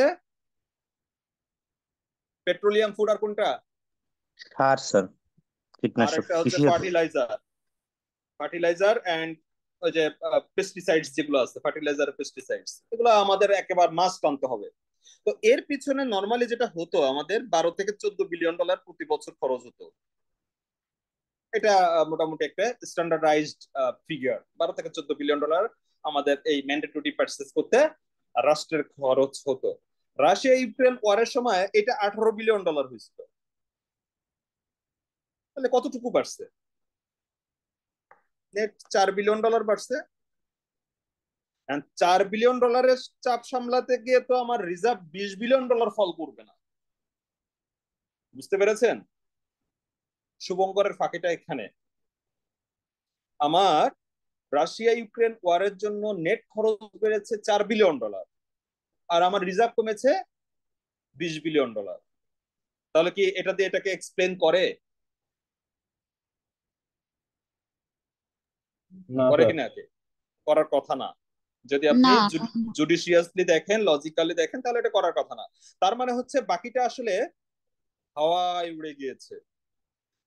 এটা আমার বানানো কোনো কথা না। গ্লোবাল ফাইন্যান্সিয়াল ইন্টিগ্রিটি, জিএফআই একটা প্রতিষ্ঠান আছে, জিএফআই, তাদের এই যে এখান থেকে কয়েক মাস আগের একটা রিপোর্ট আছে। তারা খুব লেটেস্ট টাইম লাইনের রিপোর্ট দেননি, 2017 পর্যন্ত তাদের ডাটা কালেকশন, 2017-18 পর্যন্ত তাদের ডাটা আছে। সেই বেসিসে তারা অ্যানালাইজ করে দেখেছে বাংলাদেশ থেকে প্রতি বছর 8.53 বিলিয়ন মানি লন্ডারিং হয়। Trade based money laundering, trade based মানে এক্সপোর্ট ইম্পোর্টের মাধ্যমে মানি লন্ডারিং হয় 8.5 বিলিয়ন ডলারের প্রতি বছর অন অ্যান এভারেজ। স্যার এই জিএফ একটু বুঝায় দেন এটা কি? কোনটা কোনটা? জিএফআই। আচ্ছা, এটা হচ্ছে একটা সংস্থার নাম, তারা মানি লন্ডারিং নিয়ে গ্লোবালি কাজ করে। গ্লোবাল ফিনান্সিয়াল, আমার এটা রিয়েল টাইম কাজ করছে না কেন? Financial integrity. 8.58 কি পুরো ওয়ার্ল্ডে? না না না, বাংলাদেশ থেকে, ওয়ার্ল্ডে না, বাংলাদেশ থেকে প্রতি বছর।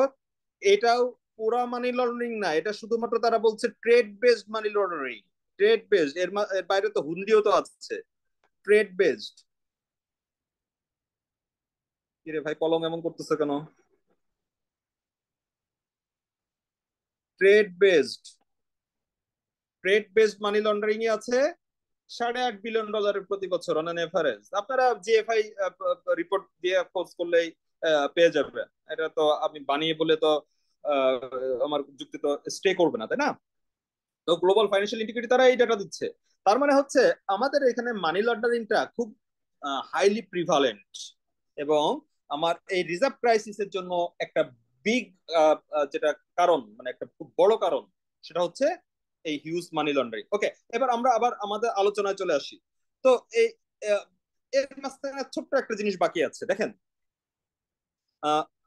আমাদের যে ব্যাংকিং সেক্টরের মেইন খাবার কি, বা ব্যাংকিং সেক্টর কি খায়, বা ব্যাংকিং সেক্টর কি খেয়ে বেঁচে থাকে, বা তার মেইন ফুড কি, অথবা আমরা বলতে পারি মেইন ফুয়েল কি। আমাদের ব্যাংকিং সেক্টরের মেইন ফুয়েল কোনটা? স্যার আমানত। হ্যাঁ, আমানত স্যার। Public deposit. এক্স্যাক্টলি। আমানত। ফুয়েল অফ ব্যাংকিং সেক্টর হচ্ছে deposit. Public deposit. Banking sector এটা মেইন জিনিস হচ্ছে ডিপোজিট।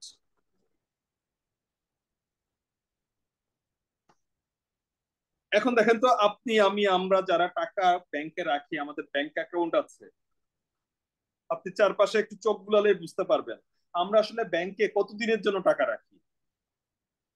খুব অল্প সময়ের জন্য। 5 বছর। না না না, 5 বছর। 5 বছর রাখার মতন টাকা খুব কম মানুষের আছে। Less 5 than 1 বছর, year.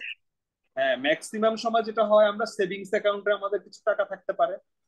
আর যারা ব্যবসায়ী, তাদের তো আসলে সেভিংস অ্যাকাউন্টে কোনো টাকাই থাকে না, বা কারেন্ট অ্যাকাউন্টে কোনো টাকা থাকে না। তারা সবসময় নেগেটিভ ফিগারে থাকে, তারা সবসময় লোন নেয়, তারা আসলে ডিপোজিট রাখে না। ইনস্টিটিউশনস গুলা এফডিআর করে টাকা রাখে। এই যে যাদের কাছে তিতাস, পেট্রো বাংলা, এদের বিগ বিগ ফান্ড থাকে।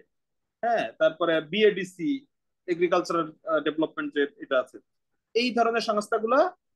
তারপরে আমাদের এই যে যারা বীমা কোম্পানি গুলা, তাদের আইডল ফান্ড থাকে, তারা ব্যাংকে টাকা রাখে।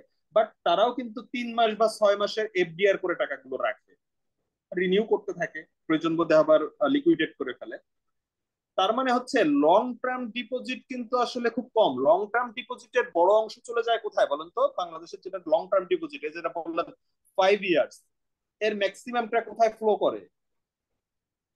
এটা গভর্নমেন্ট সেটা ধার করে বা কোনো ইনফ্রাস্ট্রাকচারে ব্যয় করে। এটা ম্যাক্সিমামটা যায় হচ্ছে সঞ্চয় করতে। আমরা যদি লম্বা সময়ের জন্য টাকা রাখি, ম্যাক্সিমাম সময় আমরা সঞ্চয়পত্র করে রাখি। এর বাইরে ব্যাংকিং সেক্টরের ক্ষেত্রে বা ব্যাংকের কাছে লং টার্ম ডিপোজিটের একটা মাত্র সোর্স আছে, সেটা হচ্ছে রেমিটেন্স। ওই যে একটু আগে বলতেছিলাম যে রেমিটেন্স আসলে একই সাথে কনজাম্পশন বাড়ে, আবার সেভিংসও বাড়ে। এই সেভিংস এর টাকাটা তারা ওই যে 5 বছর, 7 বছর, 10 বছর দেশের বাইরে থাকে, টাকাটা কোথায় রেখে দেয়? তার নিজের নামের অ্যাকাউন্টে রেখে দেয় 5 বছর বা 7 বছরের জন্য। তার মানে এই যে লং টার্ম ডিপোজিট, যেটা ব্যাংকিং সেক্টরের লং টার্ম ডিপোজিট, এটা মানে ডাটা অ্যানালিসিস করে দেখা গিয়েছে, গবেষণা করে দেখা গিয়েছে যে ব্যাংকের যে long term bank deposit, long term যে ব্যাংক ডিপোজিট,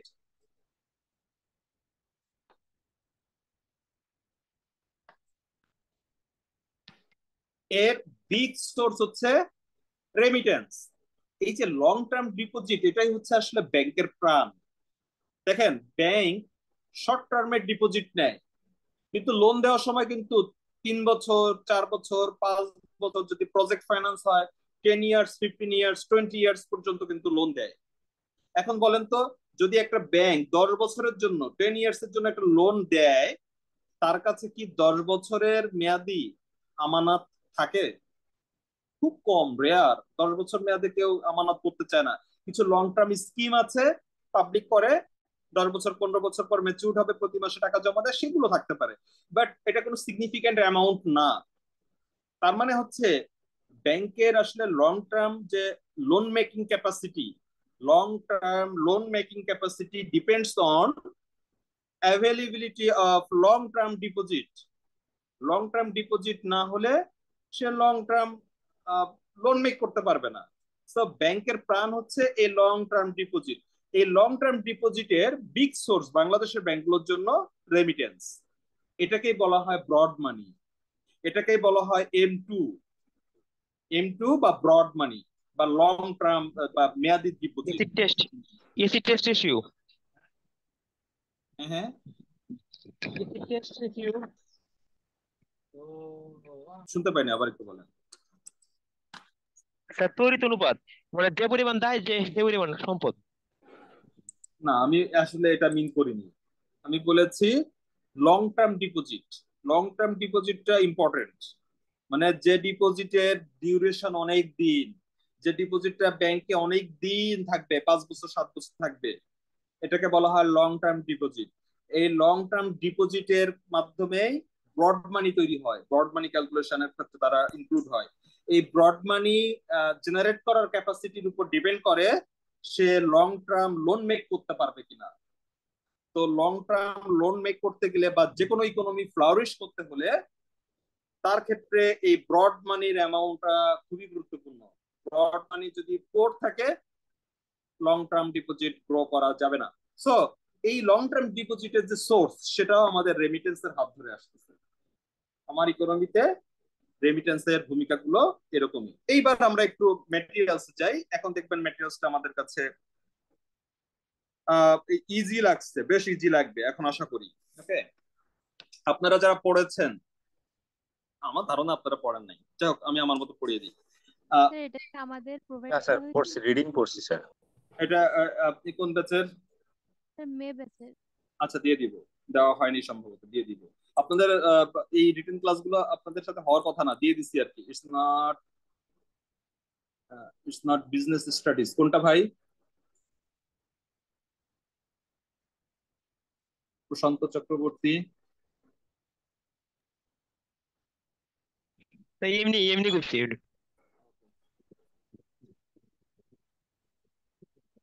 তো যেটা বলেছি যে আমাদের রেমিটেন্স রোলটা আমরা একটু দেখবো। আমাদের এখানে ইন্ট্রোডাক্টরি পার্টে যেটা নিয়ে এসেছি যে গ্লোবালি আসলে টোটাল মার্কেটটা $700 বিলিয়ন মার্কেট, রেমিটেন্স মার্কেট। সবচেয়ে বেশি রেমিটেন্স আর্নার কান্ট্রি কোনটা, আর্নিং কান্ট্রি কোনটা, সবচেয়ে বেশি রেমিটেন্স আর্ন করে? China. Bharat Bharat Bharat. India sir. India. India ইন্ডিয়ার গত বছরও তাদের রেমিটেন্স আর্নিং ছিল $111 বিলিয়ন। ওকে, আমাদের মাত্র $23 বিলিয়ন। হ্যাঁ হ্যাঁ, তাদের লোক সংখ্যাও বেশি, তাদের স্কিল্ড ম্যান পাওয়ার বেশি, সো তাদের রেমিটেন্স ইনকাম অনেক বেশি। তো আউট অফ আমাদের টোটাল ওয়ার্ল্ড মার্কেট হলো $700 বিলিয়ন মতো। এর মধ্যে বাংলাদেশের শেয়ার অনলি $23 বিলিয়ন।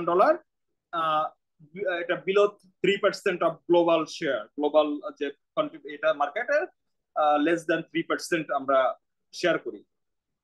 তারপরেও আমরা আসলে এখন 7th লার্জেস্ট রিসিপিয়েন্ট কান্ট্রি। এই সামান্য মানে দখল নিয়েও 7th লার্জেস্ট কান্ট্রি। মূল কথা হচ্ছে 90 দশকের পর থেকে remittance has become the driving force of eradicating poverty, managing balance of payment and ensuring economic development. রেমিটেন্সের রোলটাকে কিন্তু আমরা দুই ভাগে ভাগ করে আলোচনা করেছি। রেমিটেন্স একদিকে ওই যে যদি আমরা সেই যেটা একটা ফ্লো চার্ট আঁকালাম, ফ্লো চার্টে আপনি যদি দেখেন, এই ফ্লো চার্টের দেখেন দুই পাশে কিন্তু দুইটা ইয়ে আছে, কি বলা যায়, দুইটা সেকশন আছে। ফ্লো চার্টের দুই পাশে দুইটা সেকশন। হ্যাঁ, তো মাইক্রো লেভেলে যেটা হয়, এই যে যখন ইনকাম বাড়ে এর ফলে কি হয়, পভার্টি রিডিউস হয়, তাই না? পভার্টিটা ফল করে। তাহলে এই মাইক্রো লেভেলে সবচেয়ে বিগ কন্ট্রিবিউশন হচ্ছে রেমিটেন্স একটা ইকোনমিতে তার যে পপুলেশন, তার পভার্টিটা রিডাকশন করে, পভার্টিটা ইরাডিকেট করে, আরেকদিকে ব্যালেন্স করে, ইকোনমিটাকেও ব্যালেন্স করে।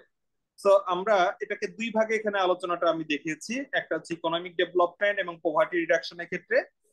এখানে যদি আমরা দেখি 1990 থেকে 2000-এর মধ্যে আমাদের ইকোনমিক গ্রোথ, মানে এই 10 বছরের এই দশকে আমাদের ইকোনমিক গ্রোথ ছিল, আমরা প্রথমবারের মতন 5%, এর আগে 3% 4% করে গ্রোথ হতো, 5% প্রথমবারের মতন আমরা পৌঁছাই।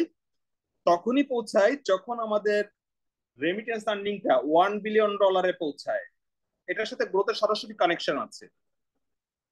এবং এই যে 2005 সাল নাগাদ এই $1 বিলিয়ন $5 বিলিয়ন পৌঁছায়।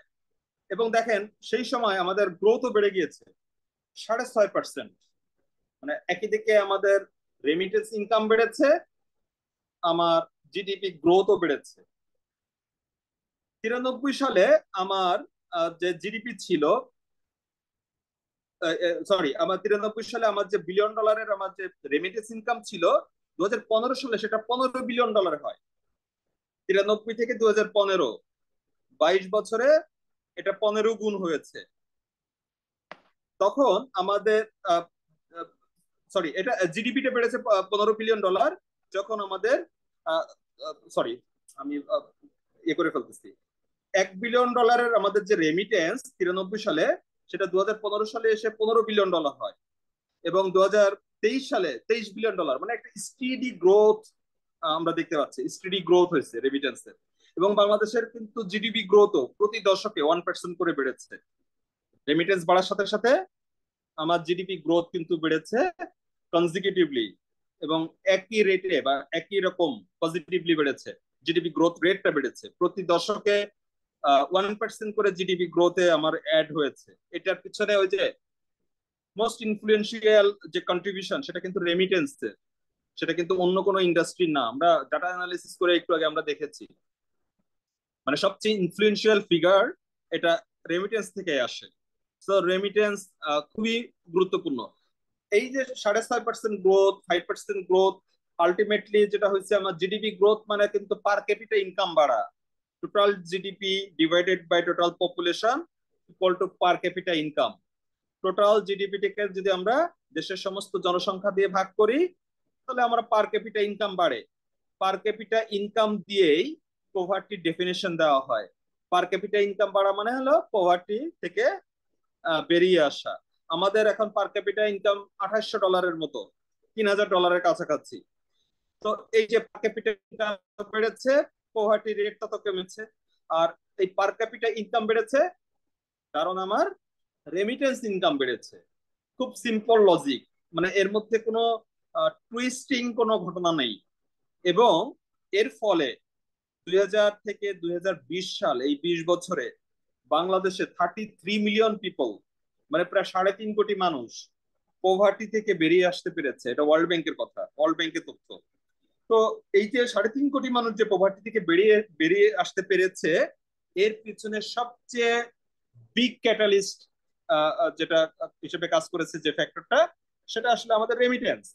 আমরা যদি পরের ক্ষেত্রে দেখি, 2005-এর পরে 2010 থেকে 2022, 12 বছর, এই 12 বছরে বাংলাদেশের ইকোনমি 4 গুণ হয়েছে। 115 বিলিয়ন ডলারের জিডিপি যেটা 2010-এ ছিল, সেটা 2022 এসে 460 বিলিয়ন, মানে 4 টাইমস হয়েছে। কারণ কি, এই সময়ে দেখবেন পার ক্যাপিটা ইনকাম দেখেন প্রায় 4, পার ক্যাপিটা ইনকামও 4 গুণ বেড়েছে। এবং বাংলাদেশ পৃথিবীর 35th লার্জেস্ট ইকোনমি হয়েছে। এর পিছনে দেখেন একই সময়ে 11 বিলিয়ন ডলারের যে রেমিটেন্স, ডাবল হয়ে সেটা 23 বিলিয়ন ডলার হয়েছে। মানে আপনি যদি দেখেন, যে সময়কালে রেমিটেন্স ডাবল হয়েছে, একই সময়কালে জিডিপি 4 গুণ বেড়েছে। এই 1:2 রিলেশনশিপটাই বাংলাদেশকে স্ট্রেনদেন করেছে, বাংলাদেশ ইকোনমিটাকে স্ট্রেনদেন করেছে। এর পিছনে মোস্ট ইনফ্লুয়েশন সবসময় সেই 80 দশক 90 দশক থেকে শুরু করে প্রথম দেড় দশক বাদ দিলে পরবর্তীতে পুরো দায়িত্বটাই নিয়েছে রেমিটেন্স। যে সময় রেমিটেন্স ছিল না, 70-র মাঝামাঝি, 74-75 সালে বাংলাদেশে ভয়াবহ দুর্ভিক্ষ হয়েছে। Food crisis, malaria, diarrhoea, cholera, জঘন্য অবস্থা হয়েছে। হ্যাঁ, বাংলাদেশে অফিসিয়াল হিসাবে প্রায় 34-35 হাজার মানুষ মারা গেছে। এক্স্যাক্টলি ফিগারটা আরো অনেক বেশি।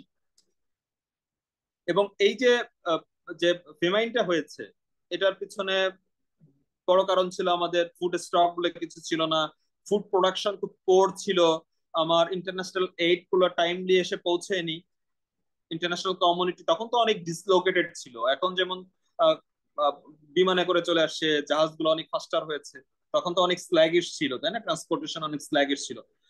ইউএসএ মধ্য রাস্তা থেকে জাহাজ ফিরাই নিয়ে গিয়েছে, খাবারের জাহাজ। তো আমাদের দেশে ফেমাইন হয়েছে কারণ মানুষ তখন অলমোস্ট 90% পিপল ছিল পুয়ার পিপল, কারণ তখন রেমিটেন্স ছিল না। সহজ হিসাব, রেমিটেন্স নাই, দুর্ভিক্ষ হয়েছে। 80 দশক ঢুকেছি, ধুকতে ধুকতে ধুকতে ধুকতে, কারণ কি ভেরি ইনসিগনিফিক্যান্ট রেমিটেন্স। 90 দশক থেকে আমাদের বাংলাদেশের ইকোনমিক চেহারা পরিবর্তন হওয়া শুরু করেছে, তার পিছনে রেমিটেন্স। 2010-এর পর থেকে আমরা ইকোনমিতে একটা বিগ মোমেন্টাম পেয়েছি, তার পিছনেও রেমিটেন্স। তো বাংলাদেশের এই ইকোনমিক ডেভেলপমেন্ট এবং পভার্টি রিডাকশন, এটা largely contributed by the greater inflow of remittance over the time. সময়ের সাথে সাথে বেড়েছে, সময়ের সাথে সাথে আমার পভার্টি রেটটা কমেছে, সময়ের সাথে সাথে আমাদের ইকোনমিটা ফ্লাওয়ারিশ করেছে। ওকে, এটা হচ্ছে আমাদের ইকোনমিক ডেভেলপমেন্ট পভার্টি রিডাকশনের ক্ষেত্রে। রেমিটেন্সের বিগ রোল যেটা আমরা দেখে এলাম, সেটা হচ্ছে আমাদের ম্যাক্রো ইকোনমিক স্টেবিলিটি মেনটেন করার ক্ষেত্রে। এই অংশটুকু তো আগেরটাই রেখে দিয়েছি, একই ধরনের জিনিস। দেখেন, এখান থেকে আমরা একটু বুঝিয়ে পড়ি। এ লার্জ পপুলেশন, আমাদের একটা বড় জনসংখ্যা আয়তনের তুলনায়, with growing industrialisation and export thirst, আমাদের ইন্ডাস্ট্রিয়ালাইজেশন করার একটা চাপ আছে, আমাদের একটা প্রেসার আছে, আমাদের এক্সপোর্ট করার একটা তৃষ্ণা আছে, ক্ষুধা আছে, এক্সপোর্ট বাড়াতে হবে। মানে এক্সপোর্ট বাড়াতে গেলে কি লাগবে? ফরেন কারেন্সি লাগবে। ইন্ডাস্ট্রিয়ালাইজেশন করতে হলে কি লাগবে? ফরেন কারেন্সি লাগবে। মেশিনারিজ পারচেজ করতে হবে, র মেটেরিয়ালস আনতে হবে, ইকুইপমেন্টস আনতে হবে, টেকনোলজি আনতে হবে, এক্সপার্ট আনতে হবে। এগুলো আনতে গেলে বাংলাদেশের এই 10 টাকার নোট দিয়ে হবে না, আপনার গ্রিন ব্যাক লাগবে। গ্রিন ব্যাক মানে হচ্ছে ডলার, ইউএস ডলারকে আরেক নামে গ্রিন ব্যাক টাকা হয়। তো আপনার ইউনিট গ্রিন ব্যাকস।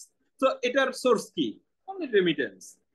যেটা বললাম যে রেমিটেন্স যদি না থাকতো, তাহলে আমরা এত হিউজ পরিমাণ ইম্পোর্ট করতে পারতাম না।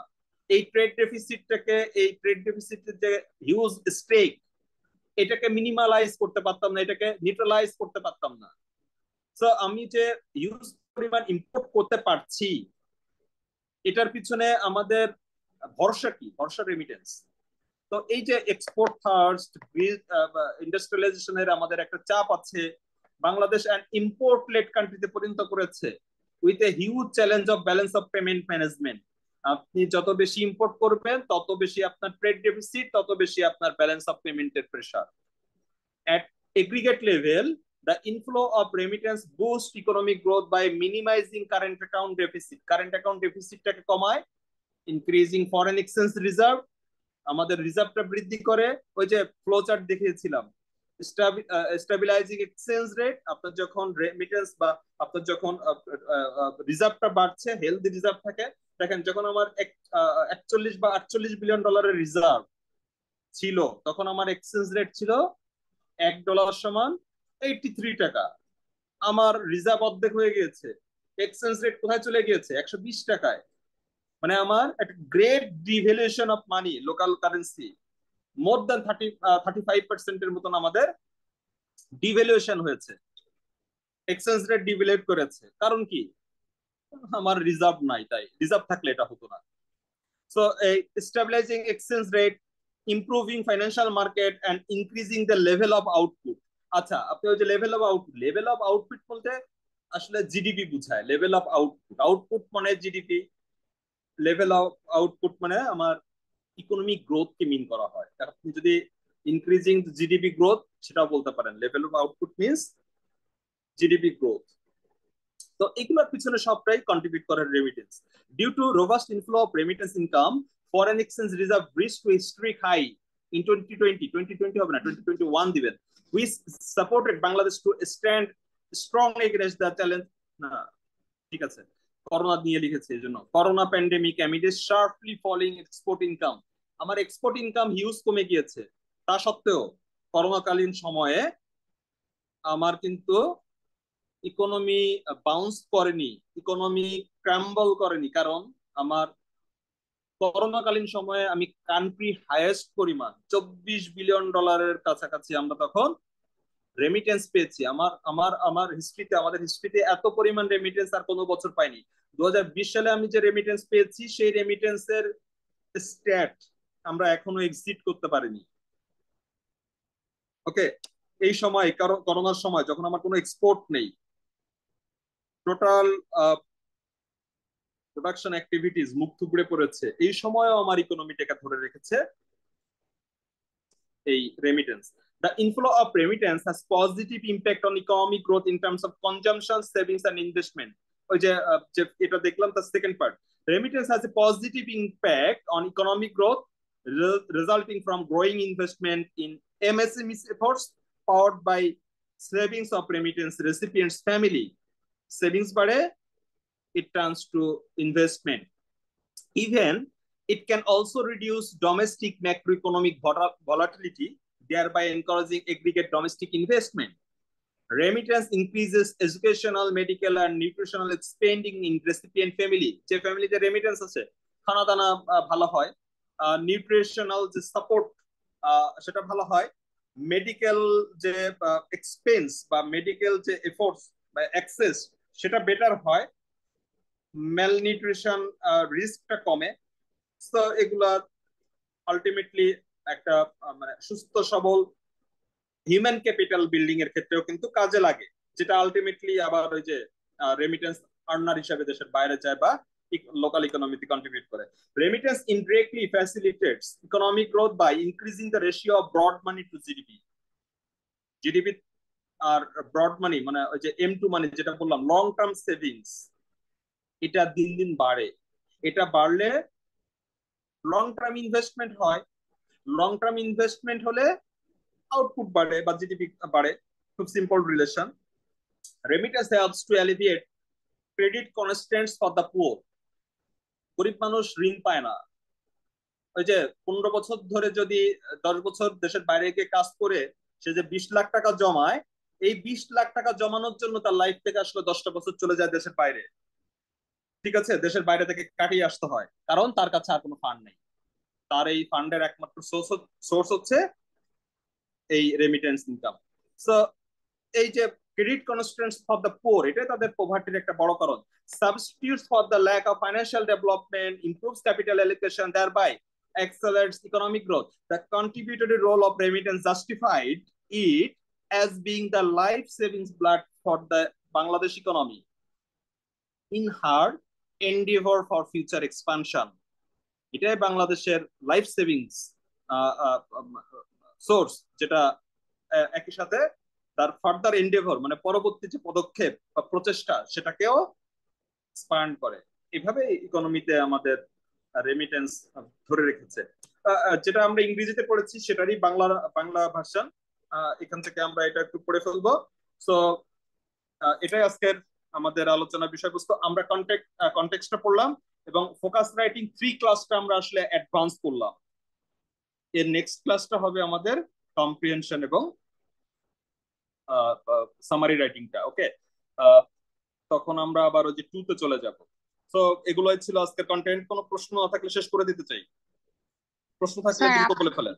হ্যাঁ মনে হয় আমাকে M2 টা জিজ্ঞেস করেছিলেন, এটা কি স্যার টাইম ডিপোজিট এরকম কিছু?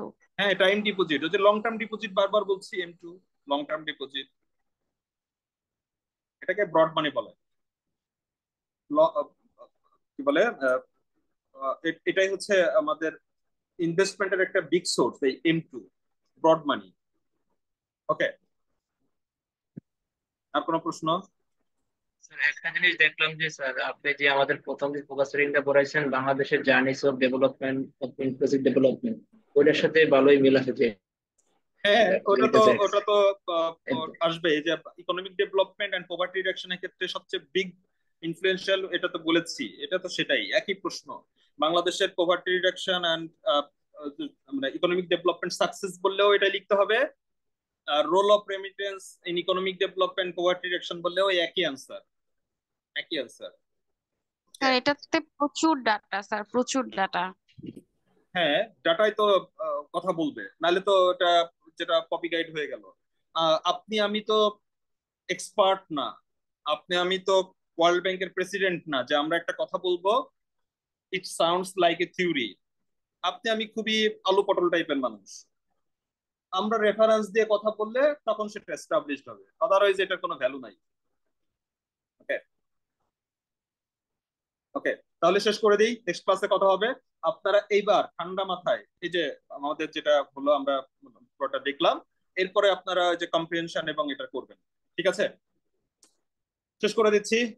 Thank you sir so much. বলেন দ্রুত।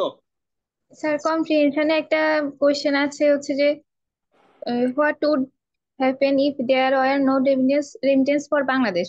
স্যার এটা তো এই প্রশ্নটা তো ডিরেক্ট হচ্ছে যে প্যাসেজের মধ্যে নেই, তাহলে ওই ক্ষেত্রে কি আছে নিতে আছে আছে, চিন্তা করেন, চিন্তা করলে পাবেন, আছে।